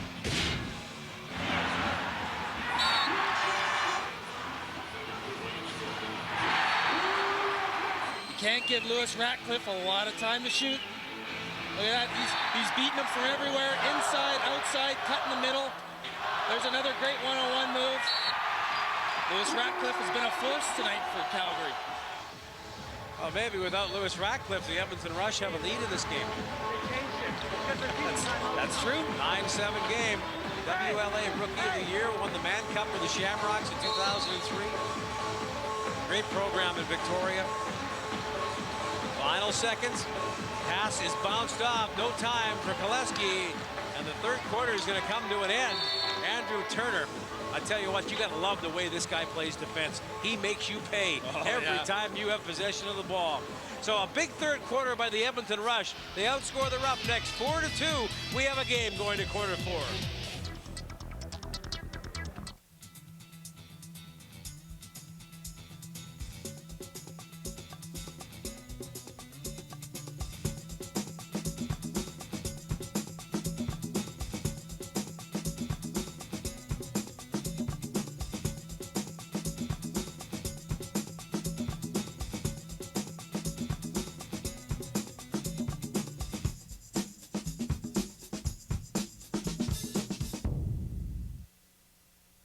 Super Picks brought to you by Cref Delicioso Rising Crust Pizza is back. Just log on to sportsday.ca and make your Super Picks on America's biggest football game. You can make your picks until 5 p.m. on game day, so be sure to choose your winners on time. The grand prize includes one of 3 video iPods with sound off and a Delicioso Rising Crust Pizza each month for a year. The big game is February 5th, so don't forget to play Super Picks. Brought to you by Cref Delicioso Rising Crust Pizza. It's not delivering, it's Delicio.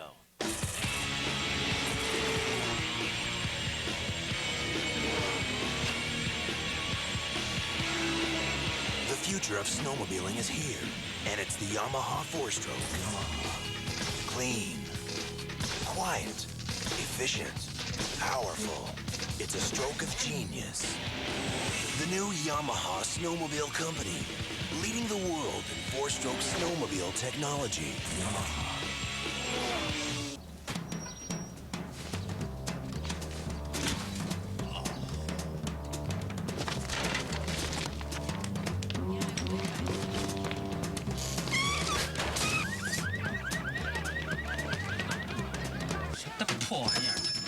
Man, what's gotten into people lately? Introducing Power Bar Triple Threat. The edge of a Power Bar, the taste of a chocolate bar. Taste, edge, nutrition. One bite, and you'll feel like you can take on anything. Power Bar. Be great. This copyright telecast of the National Lacrosse League Incorporated may not be retransmitted, reproduced, or rebroadcast without the express written consent of the National Lacrosse League. Statistically speaking, after 3 quarters, here's a quick look at it. Boy, pretty even. The penalties certainly in favor of the Rush in terms of power plays. Loose balls in favor of Calgary. Faceoffs are almost even, Steven. Let's quickly go down to Barry Strader.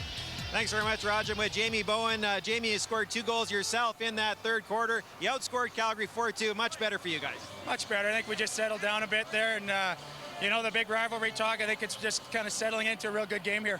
You finally got your power play working as well. Coach Paul Day was saying in the first half it wasn't very good, but it was much improved in the third. Yeah, it wasn't hard to improve on the first bit. So, yeah, it looks good, and we're going to have a great fourth quarter here. Thanks, Jamie. Good luck. Thank you. Jamie Bowen, Roger, back to you. Well, if he has as good a fourth quarter as he has a third, then it might be a huge game for the Edmonton Rush. And for Paul Day and crew, what would it do to win here in Calgary for the first time? To get their first win in Calgary, huge as an expansion team. And here comes Andrew Turner with a mind on the prize. Turner will get off the floor and let his offense on. Heavner makes a move to the middle, gets away from the defender, drops it back to Krzyzewski. Gary Krzyzewski down low to Jim Quinlan. Quinlan getting worked over, trying to force a penalty, and will get one. The shot and the save will be another penalty to the Calgary Roughnecks. Krzyzewski has the ball. Empty net, Campbell off. That means 6 on the floor for Edmonton. Brad Darren in the middle. A chance at a shot by Smalley. He was wide open. Oh, goodness, would he like that one back? The pass is knocked down, and there'll be a penalty. Jeff Molesky's going off. I don't know if they're going to call it a hold or a... Grant Spees calls holding. Now, they've got to keep in mind, this is the first game for the Calgary Roughnecks. Some of the minor adjustments the officials have talked about, this is their first taste of it. And I think they're going to do a lot of learning from this game. A lot of learning. Well, just like the NHL, Roger, just clamping down a lot more on infractions like that. You know, once again, dropping the one hand off the stick, putting it on the body, around the neck. You know, they're going to call those penalties. Well, here's a chance for the Rush to pull back within one. Another man up in the game, 3 for 10 with 11 shots on goal. Heavner to Quinlan. Jim Quinlan throws it down low to Brad Darren. Now they set up behind the net. Good pass in front to Darren. Nice save. Quinlan can't get the ball. It was in the crease. Darren is knocked down, and they could call another penalty here to the Roughnecks. Let's see if they do. No, they're just going to call interference call. Ooh, they're like lucky. They grabbed Brad Darren's that was arm holding. stick. Yeah.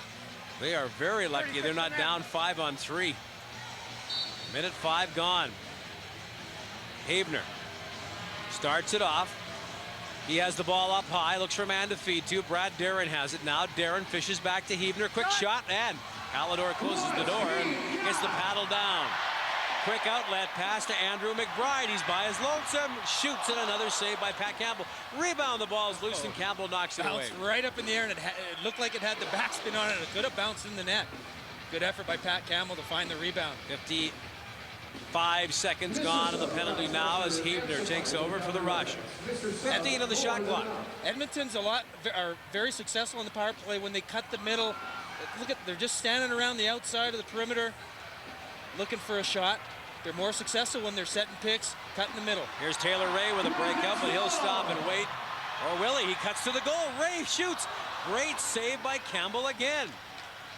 Pat Campbell coming up big on this short man, or this the Edmonton power play, the Calgary short man. He's had to make a couple big saves.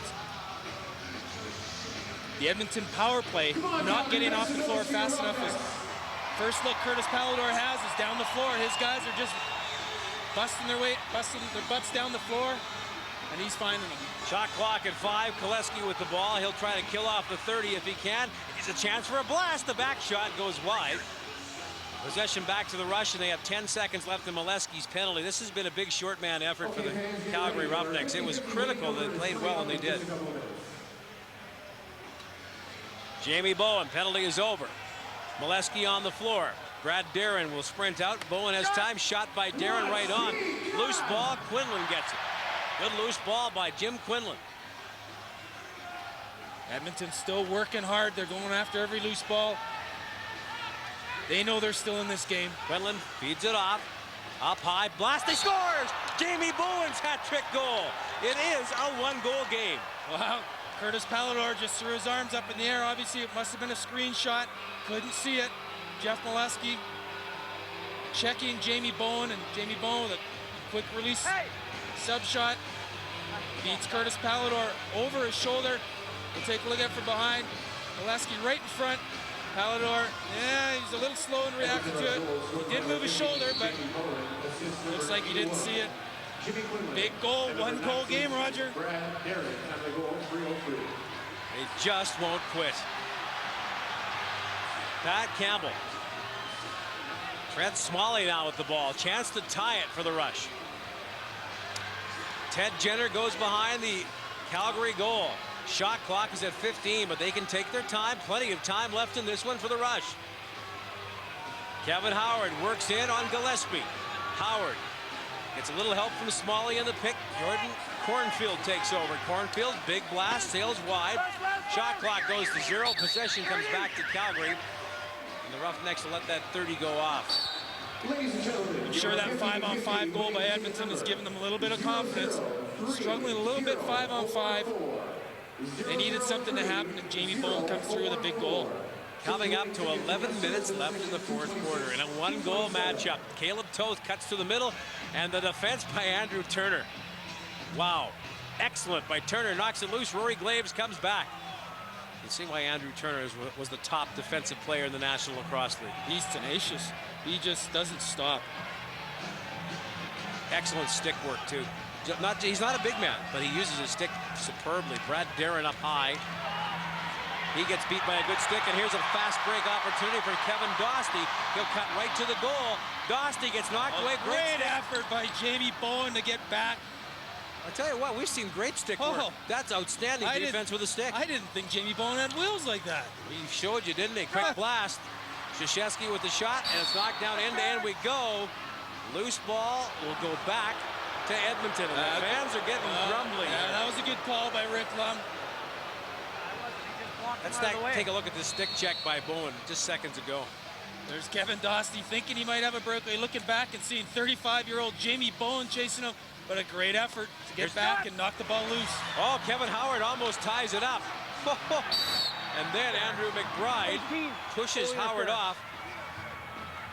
Now Rick Lum's called the penalty, and I think he's going to call Kevin Howard for going after Curtis Pallador. Goaltender interference. Curtis Pallador had the ball trapped in the crease. Kevin Howard went in to try and jar it loose. Interference. Okay, goalie interference. Goalie interference against Howard. Here's a look at that extra poke on Pallador. There's the shot. Ball is in Curtis Pallador's pads. He goes in there to try and jar it loose.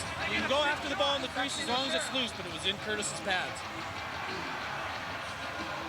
The last time the Roughnecks had a man up, they took advantage of it. 1 for 5. They could like to do it again here, just with a 1-goal lead. Koleski down low. Tracy Koleski feeds it off. Good ball moving into Walter. Walter with a quick shot, sailing wide of Pat Campbell. Dostie holds it in. 1:40 to go in the penalty.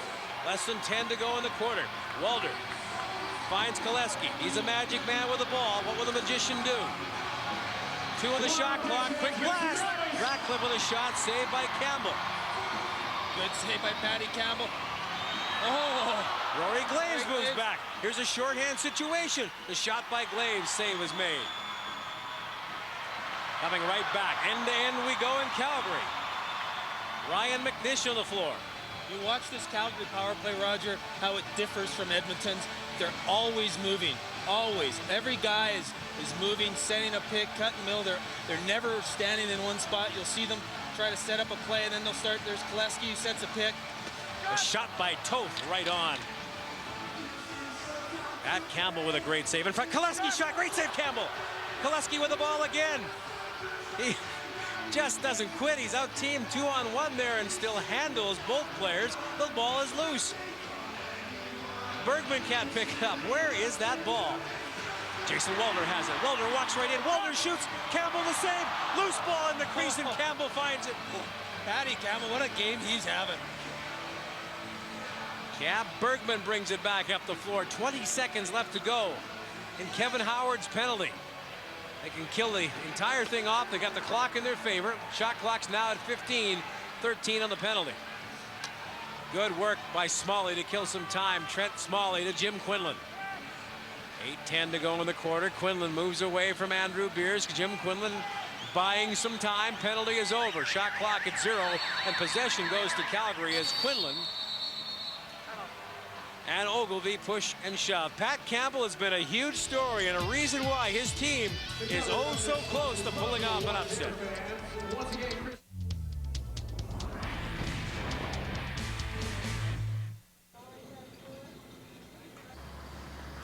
Hey, Ed. Check this out.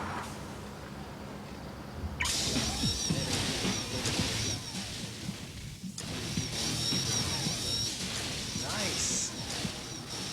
Think that's a good idea? Why not?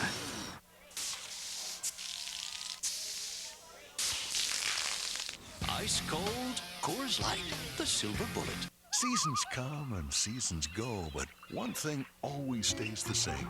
Montana's Cookhouse is serving up something great, and every Wednesday it's all-you-can-eat ribs. Stop by Montana's this Wednesday for all the ribs you can eat. You are black, even a little dandruff shows. You want an anti-dandruff shampoo that's proven effective. So now you use Selsun Blue. Doctor recommended for the relief of flakes and itch with aloe and moisturizers for healthier looking hair and scalp. Never wear black without the blue. Selsun Blue. Where am I going to go to get away this winter? Nowhere at all. Renovate with style. You can at the Home Depot. Whether you want to add a personal touch to your walls or make a bold statement with your floors, you can create a warmer tone for your home. It's never been easier or more affordable. Right now, get no interest, no payments for 6 months on all purchases store-wide of $450 or more. Just use your Home Depot consumer credit card. At the Home Depot, you can do it. We can help. Hi, y'all, from the Ed Whalen broadcast booth at Pengrove Saddledome. A reminder, the 2006 Home Hardware CHL NHL Top Prospects game comes your way Wednesday night. This upcoming Wednesday, 7 o'clock Eastern, 4 o'clock Pacific, 5 o'clock Mountain Time. See the top youngsters in the game. Barry Strader, you're one of the top youngsters on the floor. Thanks a lot, Raj. I'm here with Lewis Ratcliffe, who has 4 goals tonight. First of all, Lewis, 8:02 left in this game. You're only up by 1 over the expansion rush. Are you surprised how close this one is tonight? No, I don't think so. We watched them last week. They play hard. They got some good shooters, so they're taking advantage of a little penalty trouble and some breakdowns. So no, they're not a bad squad. So late start to the season for the Roughnecks, getting the schedule going. You've got 4 goals tonight, so you're not too rusty out there. Well, 4 of 9, so obviously we're doing something wrong on offense. So, but it's nice to get a few under your belt at the beginning of the season. But I'd take 15 by the team instead of 4 for me. All right, good luck the rest of the way, Lewis. Thank you. Lewis Ratcliffe, Raj, leading scorer on the Roughnecks last year with 86 points. And 4 goals tonight. He's got the start on that, but I'm sure he'd like to see a little more distribution among the team. Yeah, the Calgary offense hasn't really fired on all cylinders tonight. I mean, you got to give some credit to the Edmonton defense and especially Pat Campbell in goal. Ratcliffe has the ball. Moves in on Jordan Sunder, another former Roughneck. Ratcliffe scores, number 5. Oh, what a shot off the floor into the net. You know, Jordan Sunder defended that probably as well as he could. Didn't let Lewis Ratcliffe get by him. All Ratcliffe did was tried to beat him one-on-one, couldn't beat him, step back, and used him as a screen and put it by Pat Campbell.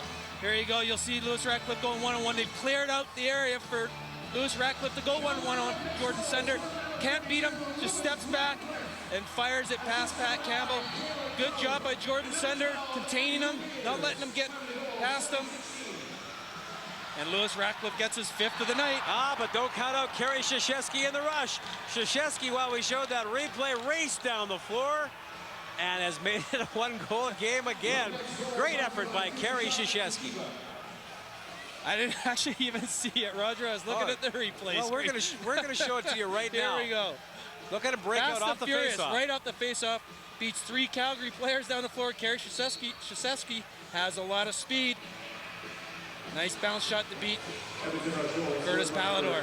10-9, 7.5 to go in the 4th quarter. The rematch next week at Rexall Place. Wow. That's half as good as this one. It's going to be crazy. We'll have it for you on Rogers Sportsnet. Fans in Edmonton will want to turn out to see their home squad against this Roughneck team. Interference called against the Edmonton Rush. Possession goes back to Calgary with 7:10 on the clock.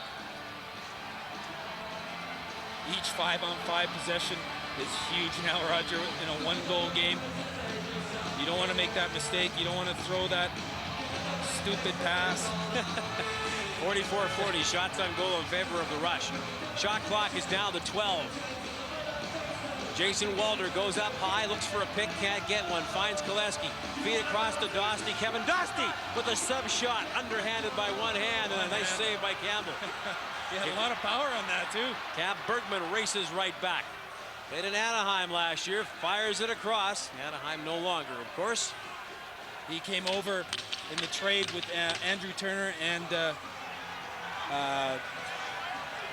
Buck Stobart from Rochester. Rochester eventually. Started with Anaheim, wound up in Rochester. Played 8 games in Anaheim, ended up in Rochester, and now he's in Edmonton. Triple team by the Roughnecks to get the ball, but they caused the collision, and that throws it down. In fact, that trade we talked about just seconds ago, there's a look at what it was. That was a big blockbuster that brought a lot of talent to Edmonton. Turner, Bergman, Stobart, Sandy Chapman, the ex-Toronto Rock, along with a first-round pick, which turned out to be Sean Evans. Yes. But to Rochester. This Turner guy, I tell you, he's a star. He is a big-time star playing in Edmonton as a defender. They're also really high on that Cam Bergman, too. As you can see, all 3 of those players, defenders. So you can see where they're trying to build this team, defense first. Don't they remind you of Rochester, the way they play? Yeah. Rochester is brutally tough in their own zone. The Nighthawks under Paul Day, and that's why they went to NLL championship games 3 times in 5 years.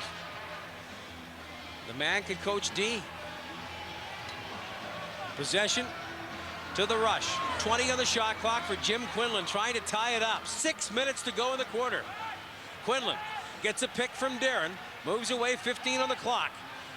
Quinlan gets hammered by Gillespie, moves away, has some room, fires, and there's Pallador with the save. The veteran holds the door shut, quick outlet. Up to Andy Ogilvie. He'll stop and wait. He's got Andrew Beers. Ogilvie to Beers. Beers shoots over the top of the bar. Ratcliffe has it. 5 in the game for Ratcliffe. Gives it to Beers. 15 on the shot clock. Coming up to 5.5 in the quarter. Keep in mind, it's sudden victory overtime in the National Lacrosse League. Just in case. Koleski down low to Walder. And the shot clock goes to 0, and they didn't pay attention to the clock. And that's a mental error. With 5:15 left, now coming down to 5:10, it'll be the Rush moving in transition up the floor. Ahead to Jordan Cornfield, 20 on the shot clock. Cornfield got the first ever Rush goal in Calgary earlier in this game. Quick shot. Save is made. Molesky knocks it on the loose ball. Ahead to Taylor Ray. He's by himself. Now he's got some company. Ted Jenner. Ray walks in and puts it wide of the net. Runs into the goaltender, and Pat Campbell, whoa, comes out of the goal and gives a shot. And here they come. Everybody on the floor. The Edmonton-Calgary thing is underway. Oh, Campbell pounds Taylor Ray. This could be costly. Pat Campbell having a great game. I'm sure Paul Day doesn't want to see him get thrown out of this game. And the irony is Taylor Ray's from Sherwood Park. Oh, my goodness. Yeah, I got him. Well, there you go. 4:45 left to go in the fourth quarter. It's getting physical and tough. We're coming down to the brass tacks with a one-goal game.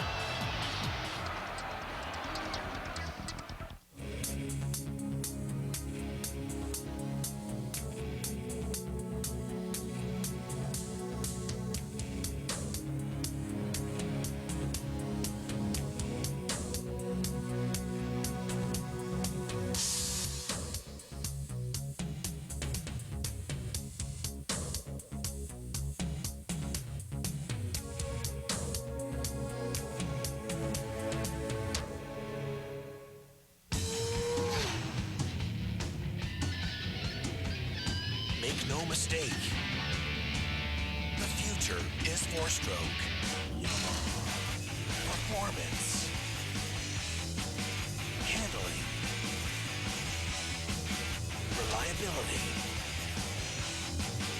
economy, leading the world in four-stroke snowmobile technology. Why is this guy cashing his check at Money Mart? He has a bank account. But it's Sunday, and he wants his money now. So he goes to Money Mart. They don't hold checks, and it'll only cost him 3%. Now get same-day tax refunds at Money Mart. Their easy tax experts do the work and guarantee maximum refunds in cash. So, who uses Money Mart? Could be you.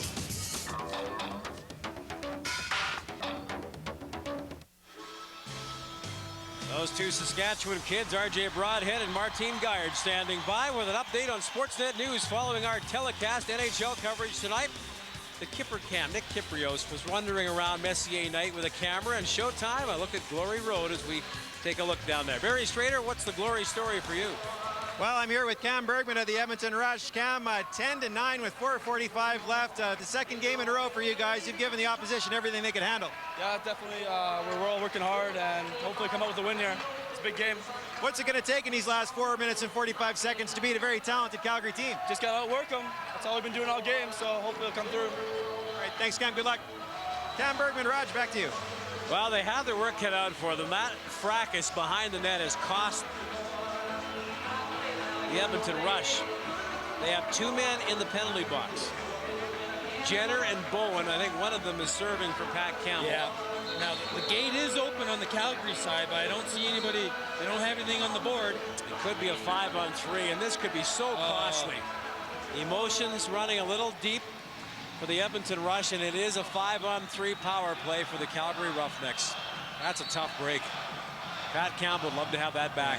Here we go. Koleski along with Toth and Ratcliffe. There's Dosty and Walder. Walder shoots and scores. Pat Campbell didn't even know he shot the ball. He actually banked tipped it off Pat Campbell and in the net. Jason Walder with a very smart play. Very smart. We'll see it here. Jason Walder is going to get the ball right on the crease. And what he does is he fakes the pass back over to Kevin Dostie, and Pat Campbell just comes off his post ever so slightly, bang off his shoulder, and in the net. That's a heads-up shot by Jason Walder. First of the season, very timely. And they still have a power play. Minute 52 left in the single power play, and I'll tell you what, they're a veteran team. You cannot give them that chance. That's deadly. Rob Kirkby has the ball, and the Roughnecks, they want more. They'll come back on the floor with the same quintet. Koleski, Toth, Ratcliffe, Dostie, and Walder. Here's a Toth chance, and the sub shot is wide. Loose ball comes back to Koleski. He'll have some time, and he'll set it up. Shot clock's at 2. Quick blast by Dostie. New 30, and great play by Ratcliffe to snag the ball. Kevin Dostie in front to Toth. Now to Walder. Good ball movement by the Roughnecks. Up high is Ratcliffe. Looks for Koleski, finds him. Tracy snags it. 1:05 left to go. 15 on the shot clock. 3:45 in the game, or in the fourth quarter at least. Here's Koleski. Moves it across for Walder. Good ball movement. Unfortunately, Ratcliffe can't find the handle on it. A couple seconds left in the shot clock. Has to hurry. Shoots it, and a good block by Rory Glaves, and the shot clock goes to 0. 49 seconds left in the penalty. Possession to Edmonton. That was good use of the clock by Calgary. They didn't want to just start flogging the ball. Ran the clock down, hoping to get one quality shot. And unfortunately, they didn't get it. 15 seconds on the shot clock. Edmonton trying to kill this off. 30 seconds to go in the penalty, so if they work off the shot clock, they'll still have some time to kill. Pass down low, and they almost snuck one by. Curtis Pallador out of his crease, gets the ball, puts it down. 15 seconds left in the penalty. Taylor Ray waits for his team to get on the floor. Less than 3 minutes to go in the fourth quarter. It's 11-9 Roughnecks. Still lots of time for this Edmonton team after this penalty expires. They're still going to have about 2.5 minutes. Oh, Koleski just pushes it wide of the goal. Toth has it. Shot clock less than 10. Penalty is over. Rob Jenner on the floor, and here come the rush. 2:35 to work it. See if they can pull even. Jenner moves in the Calgary zone. They get the offense on the floor. Heavner bounces the ball, maybe loses possession, and that was a tough one. 30-second clock goes to Calgary. He had a lane, too, right towards the net. Here comes Andrew Beers. Beers for the Roughnecks. They lead by 2. They'll be patient now. Shot clock is at 16. Andrew Beers goes high. It's a pick from Koleski, has to dish off to Ratcliffe. Ratcliffe gets some help, but it could be an interference call. It is against Calgary, and that means a possession change. Pat Campbell, let's watch him. Now, you're the coach. Coach, you've done some coaching. Pat Campbell down 2, 2:05 left. Not yet. Not yet. Not yet. Not no, yet. He's got to stay in goal. Time. Yep. Still lots of time. Thank you, Coach Clausen. When would you? Oh, here he comes. Delayed penalty, though. Delayed penalty. There. 6 That's on 5. All right, okay. You are a good coach.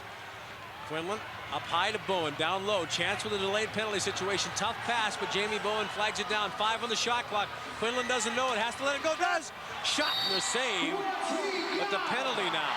Slashing. 1:37 to go in the quarter. Taylor Ray goes off.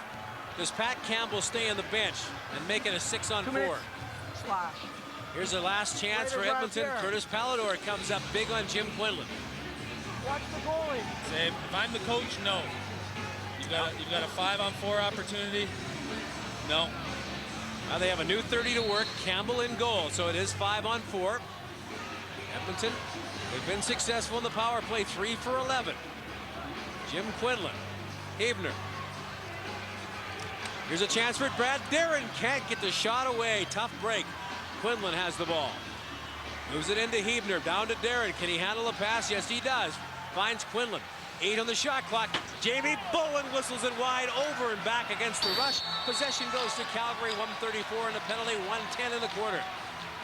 Well, we'll see here if Edmonton is a little bit more aggressive on the ball here, Roger, instead of laying back, letting them kill 30 seconds off this penalty. They're going to put some pressure, I think, on Calgary here. They don't want Calgary to run the clock down. Now there's some pressure on the penalty kill. On the possession, Rory Glaves tries to knock it away. Pat Campbell gets a good stick by Glaves. Got away with one, maybe, but he'll sure take it. Yeah. Hillier comes back. Campbell halfway out of his goal. 5-on-4 with 50 seconds left to go. I think he's got to come out. No, they still have the power play. There's 45 seconds left. That's all right. 5-on-4. Okay, Coach. Heavner into Brad Darren. Down low to Quinlan. Quinlan can't get the shot away. Shot clock down to 6. Time a big factor. Kevin Howard is bounced. Loses the ball. Shot clock to 1. That's it. 50 seconds on the penalty. 26.4. Does Paul Day use his timeout here? I don't think he will. He might next possession when he gets the ball. He might call a timeout, and you may see Pat Campbell go to the bench the next time, Roger. There's pressure on Rob Kirkby on the outlet, but he gets it away to Andrew Beers. 20 seconds to go in the quarter. Oh, this has been a hard-fought battle. My goodness. Koleski has it, 15 seconds. Finds an open man, knocked down by Glaves. Ball is loose, there's Ratcliffe. Less than 10 to go in the quarter, and the Calgary Roughnecks are going to hang on by the skin of their teeth. Koleski with a shot, Campbell with a save, and time is up here in Calgary. The Roughnecks are 1-0, but the Edmonton Rush made them pay and made them pay all night long. That was a great effort by Edmonton. A couple late penalties there. Power play goal by Calgary to put them up by 2, and they just couldn't dig themselves out of that hole. Paul Day has words for Rick Lum and Grant Speece. Day going right over. That 5-on-3 was the killer, and I think he wanted to know perhaps why there wasn't one more penalty. Yeah, it'd be interesting to see if Taylor Ray actually did run into Pat Campbell or if he was pushed into him. I'm sure Paul Day feels that he ran into Pat Campbell and should have been penalized. Lewis Ratcliffe with 5. The Calgary Roughnecks 1-0 in the season as they hang on to beat the Edmonton Rush. The final score at Pengrose Saddledome behind Curtis Pallador and crew. 11-9 Roughnecks. The Edmonton Rush and Calgary Roughnecks open up their rivalry. We're back with more from Pengrose Saddledome in a moment. If you scare easily, if blood makes you queasy, if you're afraid of the dark, go see something else. Quentin Tarantino presents Hostel. Now playing. Save the tuna! Save the tuna! Save the tuna! Save the... Oh, hiya, boss. It's Save on Tuna, Elvis. Save $1.50 on the new tuna melt. So, any questions? What's that? Well, we pretend to live a day ahead of the rest of the world because our shipping company is often late. So when the shipment that's meant to arrive next Thursday arrives on Friday... It's not really late because it's not really Friday. It's Thursday. Why don't you just ship with FedEx? Today's tomorrow's shipment to loading dock. Whether you need it there next day or next week, relax. It's FedEx. Once a season, and only once a season, Moore's has a sale. Right now, over half our suits and sport coats are on sale at great low prices. You'll find a huge selection of dress shirts and hundreds of casual and dress pants. Plus, big savings on sportswear, outerwear, and shoes. Which means the only way to beat a Moore's price is at the Moore's year-end clearance sale. Moore's, well-made, well-priced, well-dressed.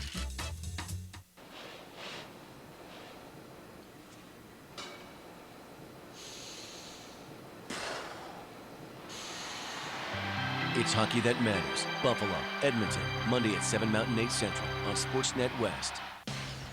Sportsnet News always features your home team first. Hockey's best panel keeps you up to date on everything hockey. Plus, you'll get the latest breaking news first and always the most insightful and revealing stories about the players and teams that matter to you. Our team of analysts break down the game, match, or tournament, providing the best look at what's happening on the field of play. Everything you need to enjoy the game. And your home team first on Sportsnet News, nightly at 10.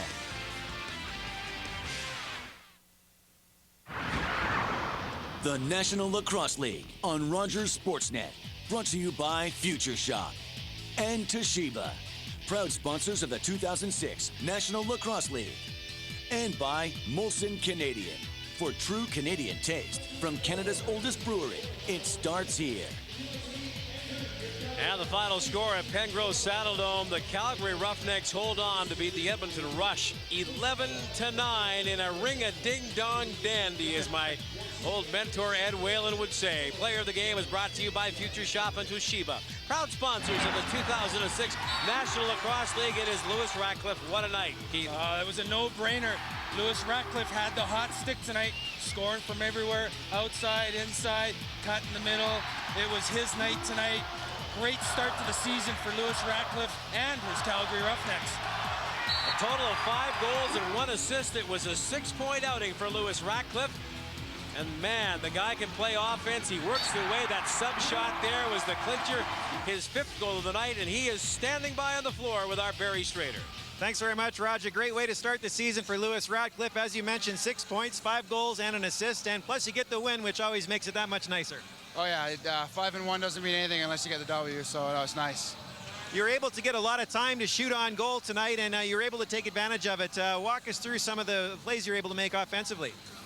Well, playing with Kevin Dawsey, that guy sets the best picks I've ever played with, and just gives me tons of room and tons of time to make decisions. And if you're on top of the crease with that much time, you just got to pick a corner.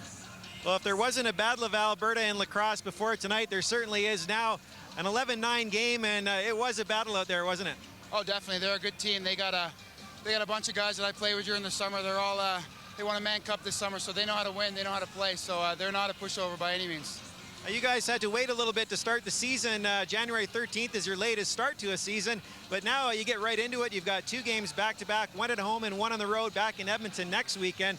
Tell us a little bit about your thoughts going into a very busy weekend next week. Well, it's going to be nice just to get a couple games under our belt. It's been the longest 2 weeks of my life watching other guys play, and it'll be nice. We're a little out of sync tonight. We need to get our power play going and our 5-on-5 going and stay out of the box, but it's things we can work on in practice, but it only makes it better when you get in game situations, so it'll be nice. Lewis, congratulations on the win, and good luck next weekend. Thank you very much. Lewis Ratcliffe of the Calgary Roughnecks, our player of the game tonight with 5 goals and 1 assist. Roger. Thanks to you, Barry Strader, and thanks to Lewis Ratcliffe for quite a demonstration. He was one of great individual performances, but over in that Edmonton Rush side, goaltender Pat Campbell, coming over from Rochester, picked up in the offseason, was splendid, wasn't he? Yeah, he played behind Pat O'Toole in Rochester, and here he is getting a chance to show why he is a #1 goalie. He's just had a magnificent game. You know, 11 goals this week, 10 against last week. He's doing his job. The defense is doing their job. They just got to get the offense going. And you know what? This team's going to be okay. Yeah, this team is going to be okay. And Pat Campbell is one of the big reasons why, as he stands tall. Well, our next action on our Future Shop National Lacrosse League Game of the Week, brought to you by Toshiba. Next Saturday night, it will be the rematch. The Calgary Roughnecks in Edmonton to take on the Rush. And like I said, if it's half as good as this one, well worth taking in.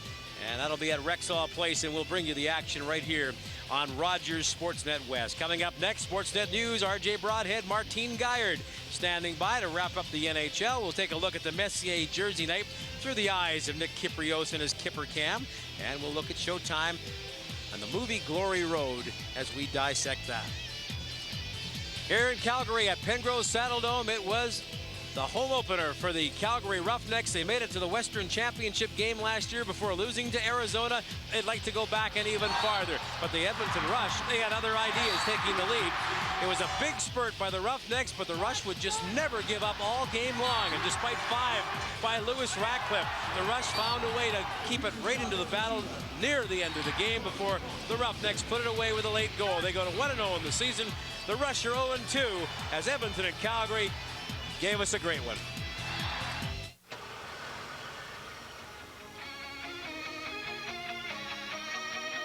Stayed awake all night, tossing and turning. Now my bloodshot eyes are burning. Working out that same working. Fight. Now it's killing me. You were too busy to believe in all the runaway dreams I was dreaming. Time to pack up and go, I'm leaving. Fight. Now you're killing me. On my own and living in a world alone.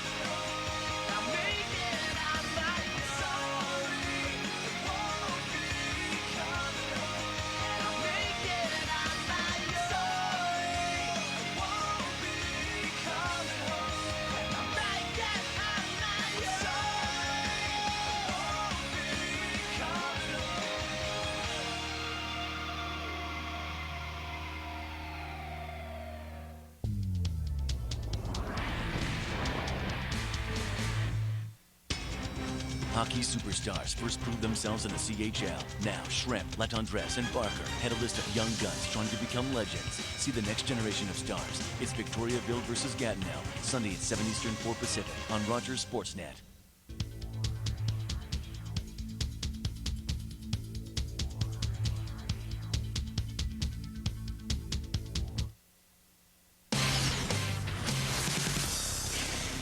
Something's gotta give as the Canucks and Devils put a pair of win streaks on the line in the swamp. And here they go again! It's Friday night fights as a pair of heated rivals get it on in the Windy City. Things are about to get rough as Edmonton rushes into Calgary in the newest version of the Battle of Alberta. The Bills get buffaloed. I was completely surprised. And gladiators of the gridiron get ready to battle it out for a spot in the Final Four. Labor pains. Canada's stop on the PGA Tour gets a new date. It's not about who's got the most talent right now. It's about who's got the most heart. We're all about heart. We're Sportsnet News, and we're on right now.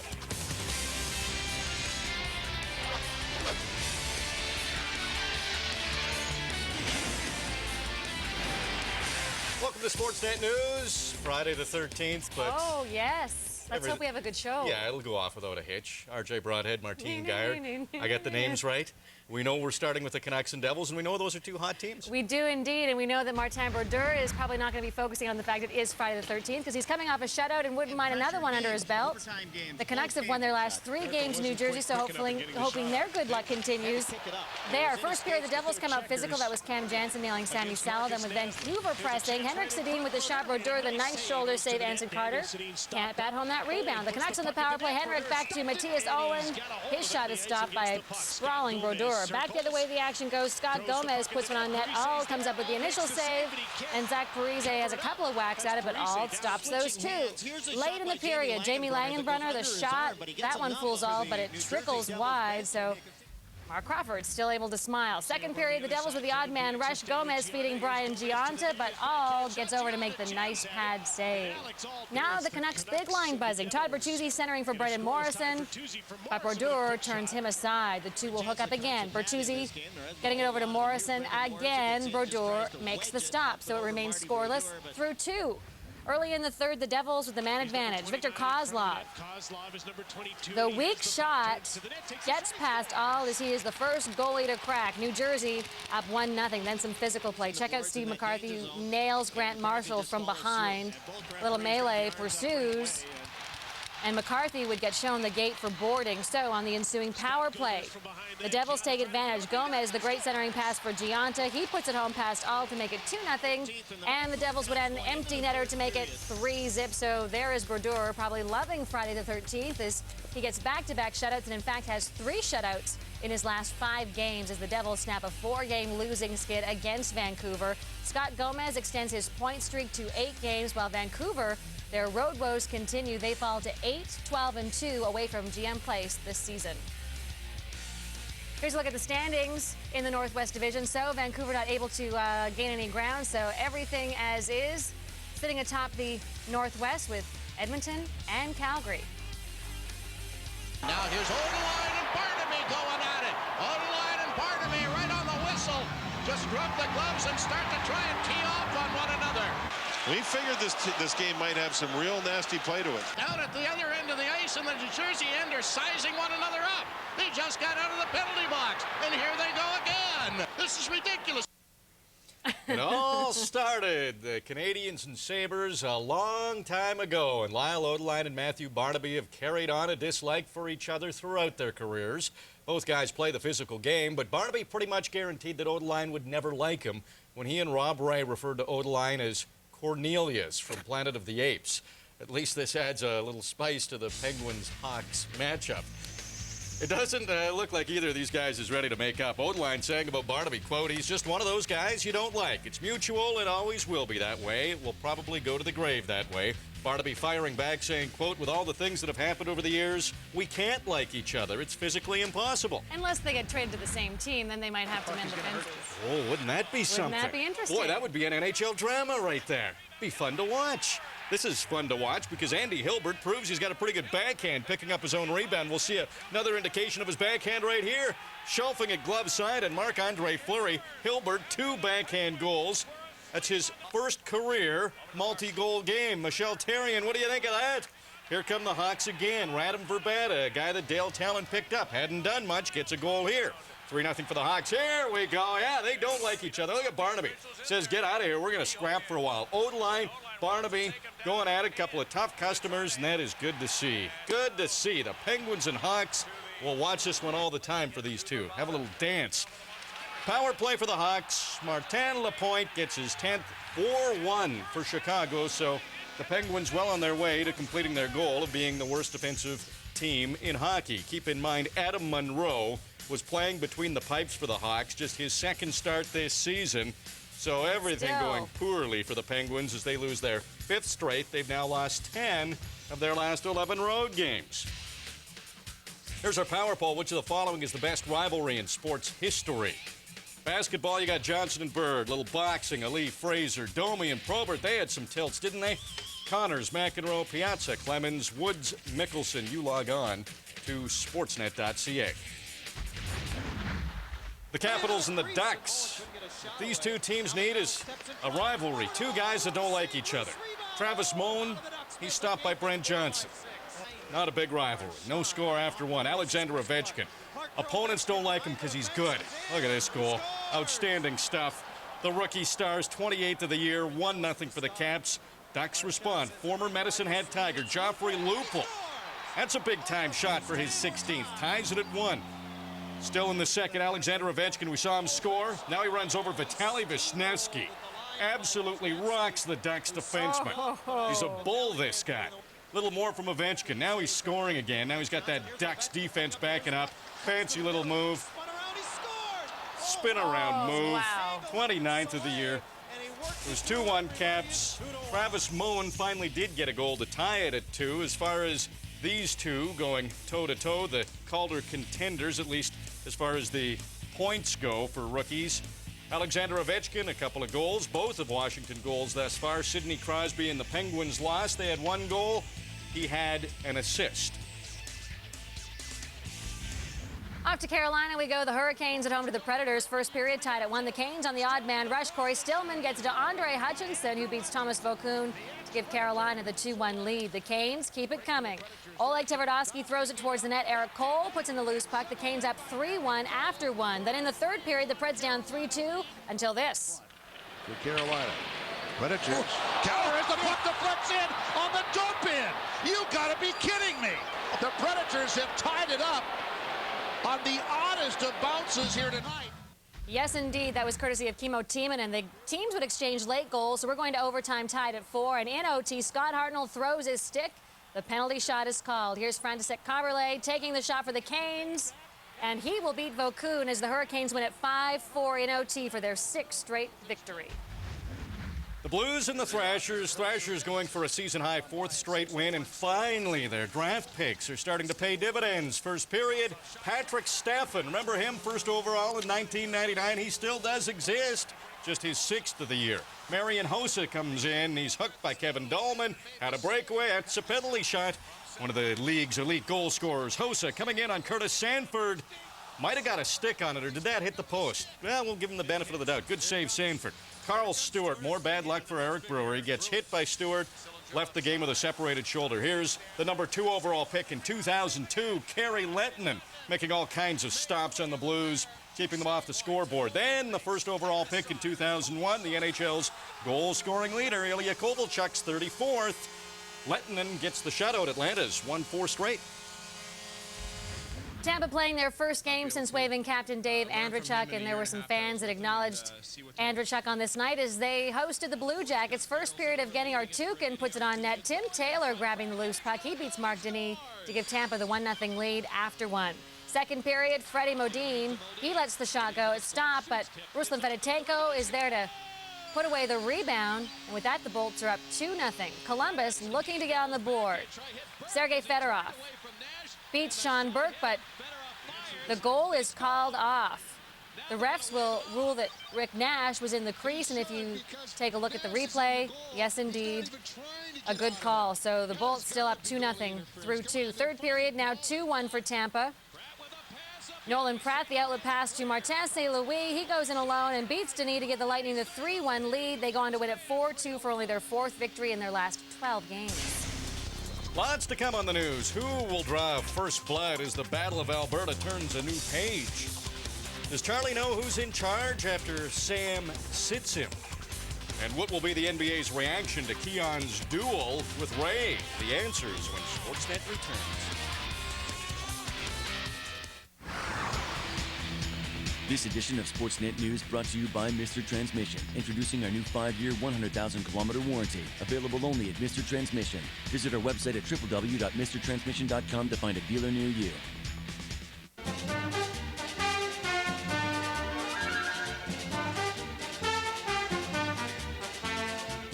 Big games don't belong on small screens. Just in time for Super Bowl, the Chunky $40,000 Ultimate Den Contest is back for round 2. Chunky is giving away another grand prize featuring an attaching plasma TV and $30,000 in cash to do up your den your way. Plus, you can instantly win daily prizes. To enter, just type in your Chunky 9-digit CAN code at chunky.ca. Chunky, it fills you up right. One comedy of the year is longer. Tattoo on the lower back. Might as well be a bullseye. Wilder. Funnier. Don't ever leave me. Ever. Because I'd find you. Wedding Crashers, Uncorked Edition. Buy it on DVD and for PSP today. Warning. The producers of Hostel advise you that there are brutally intense scenes of violence and torture in this movie. You've been warned. Quentin Tarantino presents Hostel. Now playing.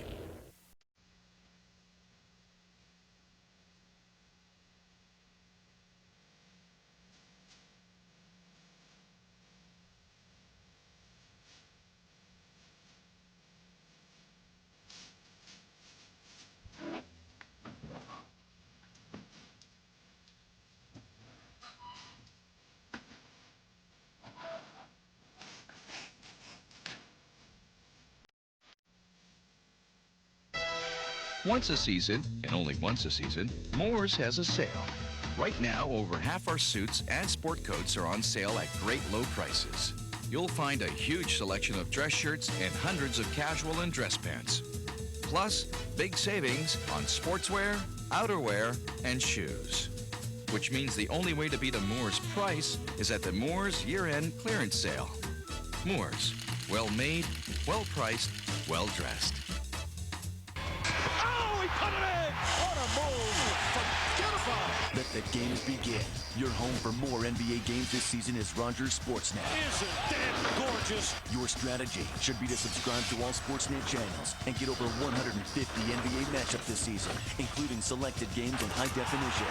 Make the first move and call your television service provider. Sky is off the charts. Don't lose out. Subscribe to all Sportsnet channels and get more NBA games. We all know how exciting the rivalry between the Oilers and Flames is, but now you can get ready for a new Battle of Alberta in the National Lacrosse League. The new Edmonton Rush face the Calgary Roughnecks for the first time tonight in Calgary. The Roughnecks hoping to start the season off with a victory, while the Rush coming off a 1-goal loss to San Jose in their opener. First quarter tied at 1. Lewis Ratcliffe walks in, wires a top shelf past Pat Campbell, and that gives the Roughnecks the 2-1 lead. Here's the hit of the game. The Roughnecks' Andy Ogilvie flattens the Rush's Jim Quinlan. Second quarter, 5-2 for the Roughnecks on the power play. Jason Wolder to Ratcliffe, past Campbell for the hat trick, and it was 7-3 Roughnecks at the half. To the third quarter, the Rush on the power play. Jamie Bowen, the quick shot. That one finds the back of the net as the Rush were within 3. Move to the fourth quarter, the Rush down by 2. Bowen, the point shot, will beat a screen Palador as the Rush pull within 1. But the Roughnecks will respond here. Ratcliffe fights off the defender, and he'll wire it past Campbell for his 5th goal of the night as Calgary goes on to win it 11-9. The expansion Rush, as a result, fall to 0-2 on the season, while Lewis Ratcliffe collected 6 points in the victory, and he joins Barry Strader. Great way to start the season for Lewis Ratcliffe. As you mentioned, 6 points, 5 goals, and an assist, and plus you get the win, which always makes it that much nicer. Oh yeah, 5-1 doesn't mean anything unless you get the W, so that was nice. You're able to get a lot of time to shoot on goal tonight, and you're able to take advantage of it. Walk us through some of the plays you're able to make offensively. Well, playing with Kevin Dawsey, that guy sets the best picks I've ever played with, and just gives me tons of room and tons of time to make decisions. And if you're on top of the crease with that much time, you just got to pick a corner. Well, if there wasn't a Battle of Alberta and lacrosse before tonight, there certainly is now. An 11-9 game, and it was a battle out there, wasn't it? Oh, definitely. They're a good team. They got a bunch of guys that I play with during the summer. They're all they won a Man Cup this summer, so they know how to win. They know how to play, so they're not a pushover by any means. The defending champs are from Toronto, the Rock, taking on the Buffalo Bandits. That is Chris White cross-checking last year's MVP, Colin Doyle, and Tim O'Brien says, no, not on my watch. You don't do that. Second quarter with a tied at 3. Look out for John Tavares. That's his first of the year. He wound up with a hat trick, added 3 assists, 4-3 Bandits at that point. Then they took a 2-goal lead. Rock will get a power play. Josh Sanderson setting things up, decides to do it himself. He had 4 goals and 3 assists in the contest, but the Rock were trailing 6-5 after 2 quarters. In the third, Jim Veltman, the captain, the ageless wonder, ties it at 7.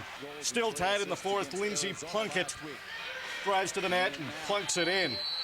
Bandits send the Rock off to an 0-2 start.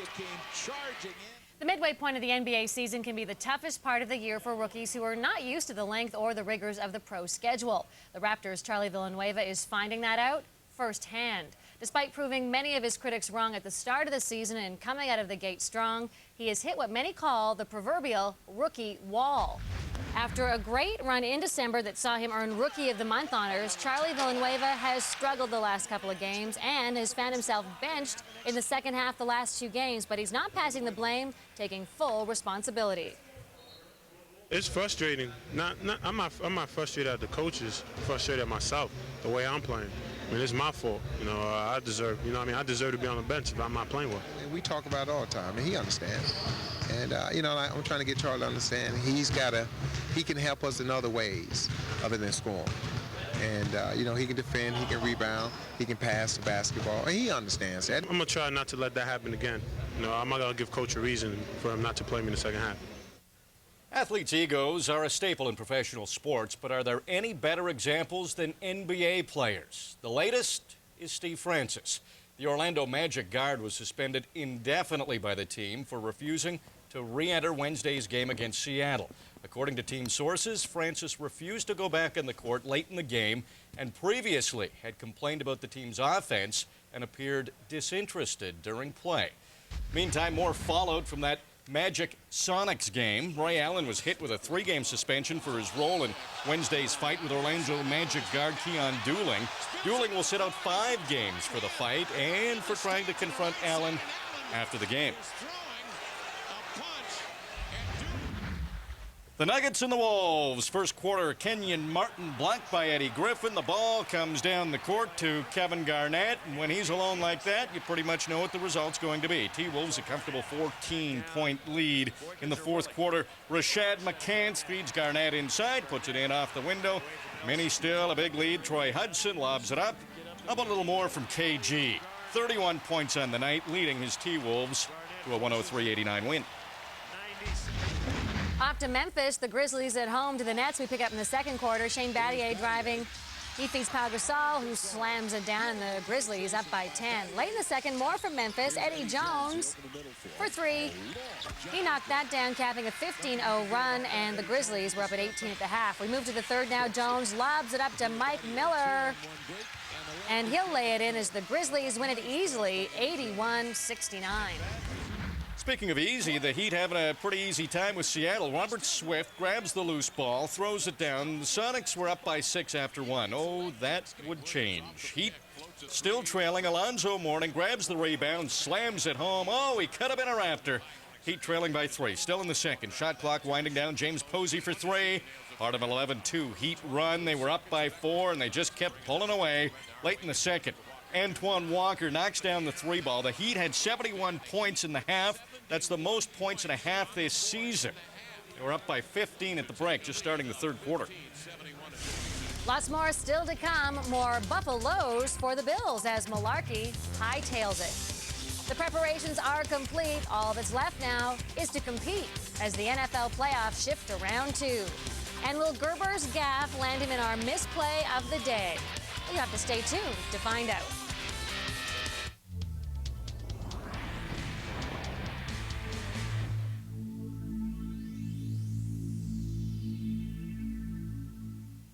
So, any questions? What's that? Well, we pretend to live a day ahead of the rest of the world because our shipping company is often late. So when the shipment that's meant to arrive next Thursday arrives on Friday... It's not really late because it's not really Friday. It's Thursday. Why don't you just ship with FedEx? Today's tomorrow's shipment to loading dock. Whether you need it there next day or next week, relax. It's FedEx.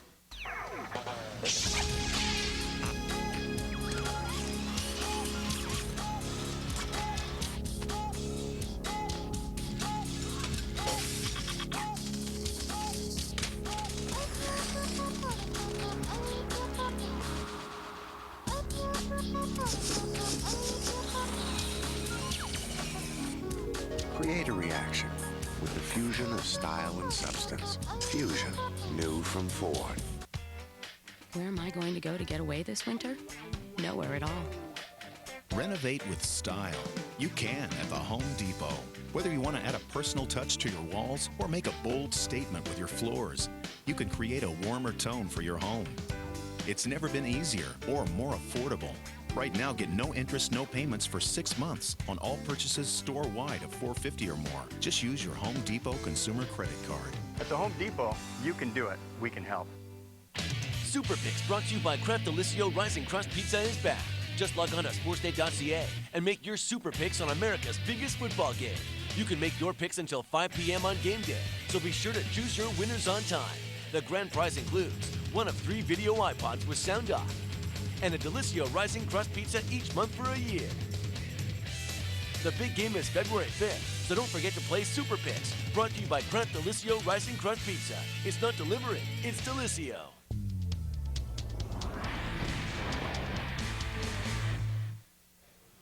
This might come as a surprise, but there's a CFL player with legal problems that doesn't play for the Saskatchewan Roughriders. Kyrie Bear was arrested in Texas after a dispute with his wife and charged with assault with a weapon. The 25-year-old was recently signed to a 5-year, $1 million contract extension with the Ottawa Renegades. NFL News and Notes, brought to you by Campbell's Chunky Soup. Try new fajita beef made with delicious chunks of seasoned beef. Campbell's Chunky, it fills you up right. As we mentioned here on Sportsnet Thursday, Mike Mularkey has resigned as head coach of the Buffalo Bills. Mularkey was 14-18 in his 2 seasons with the Bills and leaves with 3 years remaining on his deal, a deal that was paying him about $1 million a season. I was completely surprised at his statement. He seemed very firm about it. I was looking forward to working with him. I liked him as a person. The observations I had of him as a coach, I felt he was better than the difficult season they struggled through. We will announce at the outset, this is a whole different scenario, that no, I'm not going to be the coach. That was going to be the premise on which I came. Marv's got a great radio voice, doesn't he? What a presence. Saturday's divisional playoffs kick off in Seattle when the Seahawks host the Redskins. Seattle hasn't lost at home all season and are ready to hit the field for the first time this postseason.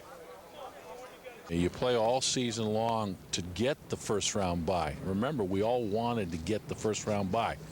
And then the big thing is, oh my goodness, how are we handling it? So, yeah, it's a playoff game. They know what it's all about. They worked very hard to get here. You want to do great things for the city, man, because they've been supporting us, you know, even when we was doing bad. So, you know, you just